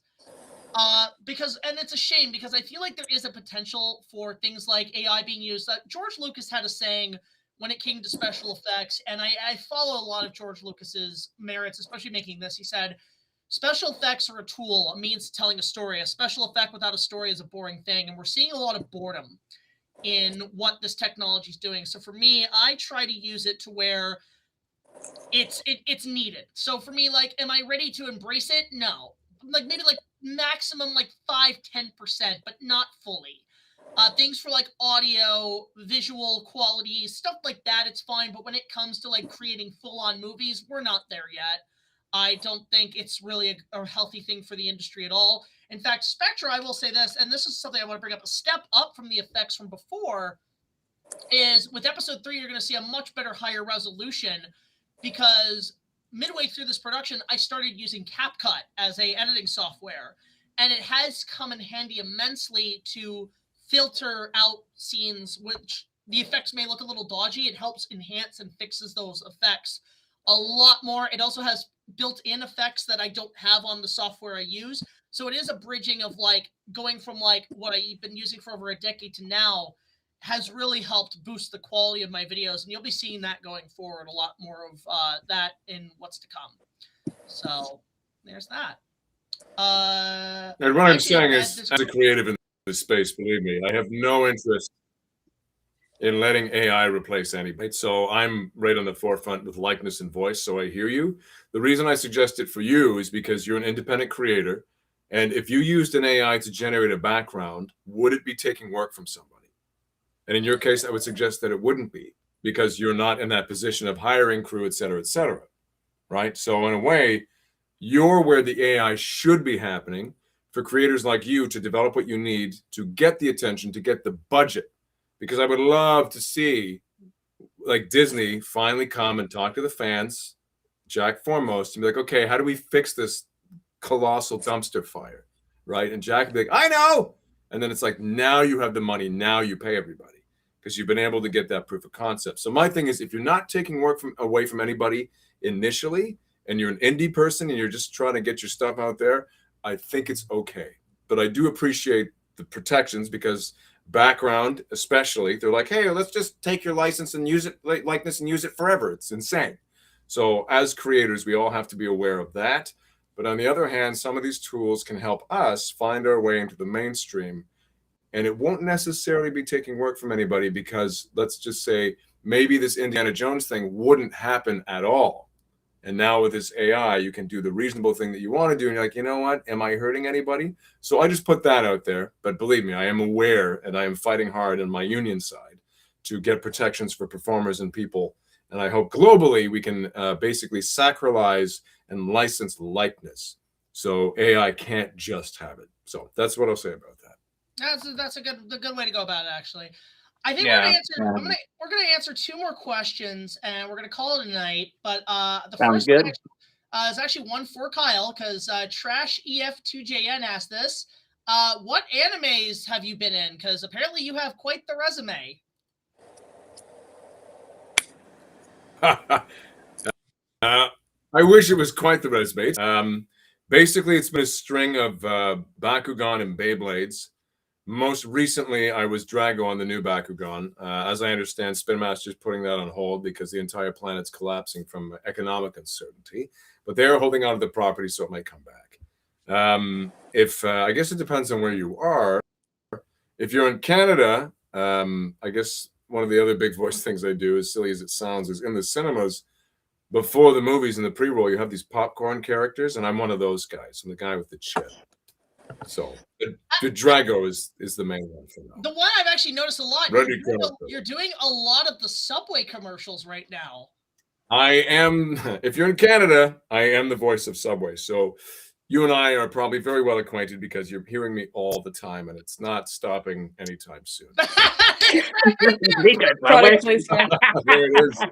Which one did you get? Chicken Rancher. Nice. Just like chicken and bacon. Oh, I like Dream Ranch too. Yeah. Bacon chicken ranch. That's expensive but good. So. Oh hell yeah! Oh, I say expensive. Yeah, fuck.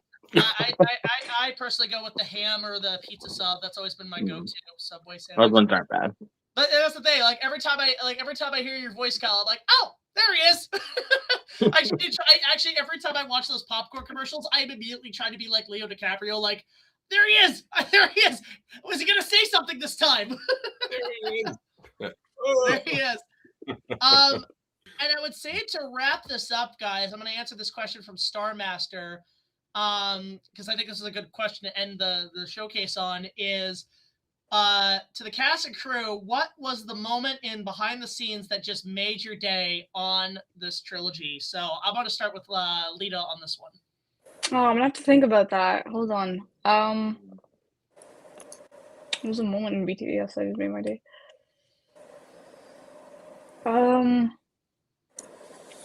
Do you need a minute? I need a minute. It's gonna take a sec. I gotta. Let's actually go with Brock here. Let's start with him. First time I did saber effects. Oh. Elaborate. It was I think 2019. Yeah. It was late at night. I was working at ShopRite at the time. I have a lot of stories from there, but that's not here or there. Jack basically told me what he needed. And on my way home, I basically did the saber effects within a day. It was the battle between him, Rice Duke, and Vader. It came out great though, man. Like I'm still shocked to this. Yeah, no, the effects came out really good. I mean, like low key, you need a guy they're good. Really solid job. He's fantastic. Brad, what about for you? Oh,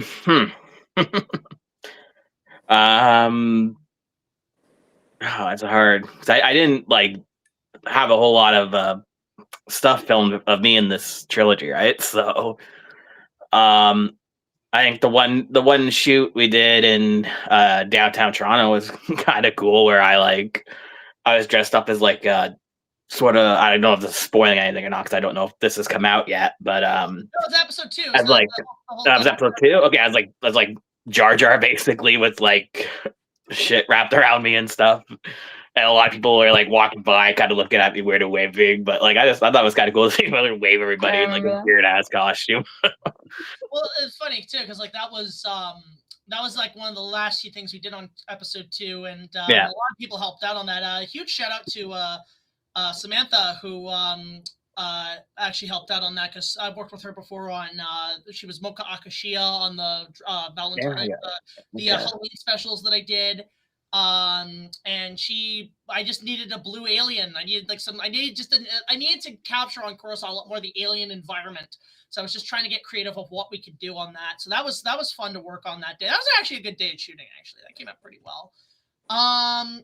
Lita, you're the one behind. Yeah, I remember. The action, like any action scenes that we did, like anything pertaining to fighting, it was very fun. I loved getting very physical with it. So going full out in character and just shooting lightning out of my hands or getting to use the lightsaber, got that scene where I pick it up and do the lightning saber. That was definitely like a highlight.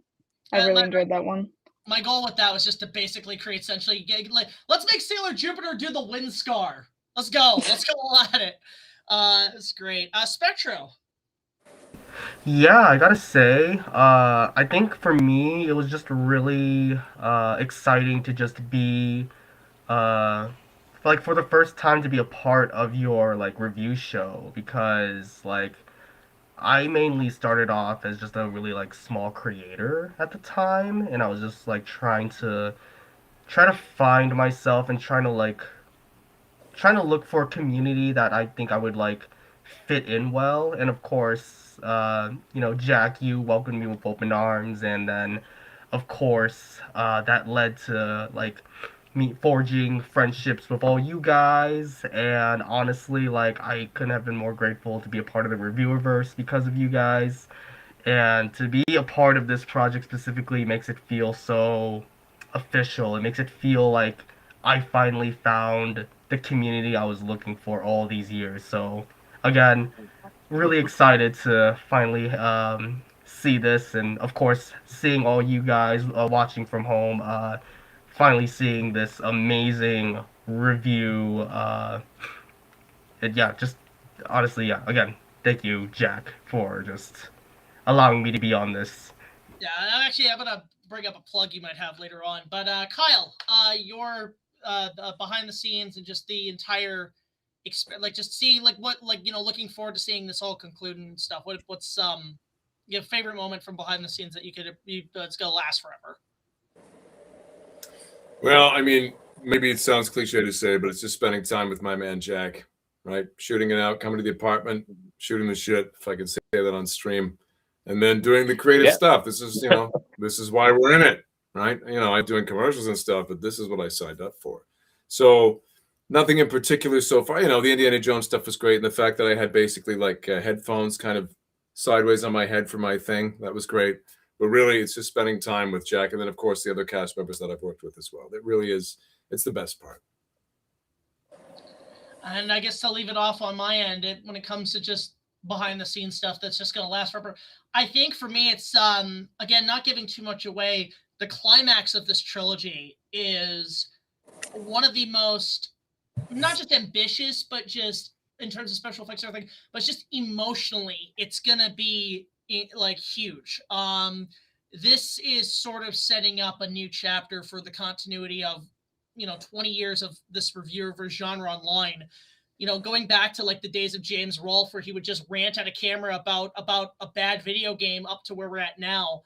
This is sort of the next step in terms of plot points, and a lot happens here, and a lot of dark stuff happens in this last chapter. So for those who are wondering, this is my Revenge of the Sith. I'm very much pulling George Lucas, where it's like, it ends in hell. It ends in a note that's gonna, I think people are gonna be very shocked what happens with characters and the plot and where it goes from here, and how it's, when you watch it, the idea is to have that moment of when it ends, you're gonna be like, oh, you've got to be fucking kidding me. Like you want people to come back and say, when are you going to do the sequels? And that will happen. But, this chapter in my life is come to an end. It's not just a matter of it being Star Wars and the prequels. It's a matter of the pre-COVID era has finally concluded. And for me, it's just like a huge weight I've been carrying for like 6 or 7 years. And seeing it done is just, it's such a breath of fresh air. I feel like I can breathe again. And I think you guys are really going to enjoy what happens. Yes, it's almost 3 hours, but you know what? We've done this before with Ready Player One Part 3. That was like 2.5 hours. This actually might be the longest episode on record, by the way. I'm always breaking that record. So I honestly cannot wait for all of you to see the climax of this final chapter of the prequels. It's, for those who are wondering, it's tomorrow night at 7:00. I'm doing it early because it is incredibly long. I want to make sure everybody can see it. It's not late at night. But it's going to be something else, and I cannot wait for you guys to see it. So I hope you all tune in. And a huge credit to these guys, with all of you plus more, Josh, Alana, everybody in Roden Media. I don't know if he's watching. He's on Instagram. He's one of the big cosplay photographers here in Toronto. He does all these major Star Wars shoots every now and then. Huge thanks to him with the connections. The actors who have come in, the extras who have met at Comic-Cons, the 501st Legion, Canadian Vader, the 501st Legion helped out on this. So many people to thank. Even my dad I have to thank, because I'll say this, the practical effects on this one, we blow up models, we blow up miniatures, and we blow them with a lot more hardcore fireworks than you would see here in Canada. I literally flew to South Carolina to see my father and filmed high-powered fireworks, because that's like the capital of fireworks in America, and we just blew these models up for like a whole day, and you're gonna see it all on the screen. It's gonna be insane how crazy this gets, and there's so many people to thank, and there's so many people in the credits to put that will be there. But honestly, guys, without you, this would not be as ambitious and challenging, and the story would not be as heavy as it is without all of you. And I just have to give you all a big, huge round of applause for that. I could not have done it without all of you guys so much. Really appreciate it. So yes, just the small little tap clap. Little golf clap. It's 10 o'clock, guys. It's a little late for that. All right, well, let's wrap things up. You guys, I mean, obviously, guys, follow these guys all over social media. Brox has projects, Spectro has projects, Kyle has all of these guys. Follow them on their Instagram and social medias. Really appreciate all of you guys coming in. Thank you so much. This is fun. We should do this more often. It'd be fun. But yeah, for guys, sure. until next time, like, comment, subscribe. We'll see you guys tomorrow for the premiere of Revenge of the Sith at 7 o'clock EST, Eastern Standard Time. Sounds good. Jack Films and all of these amazing talents signing off. We will see you guys tomorrow. See you guys. Bye, Take it easy. everyone.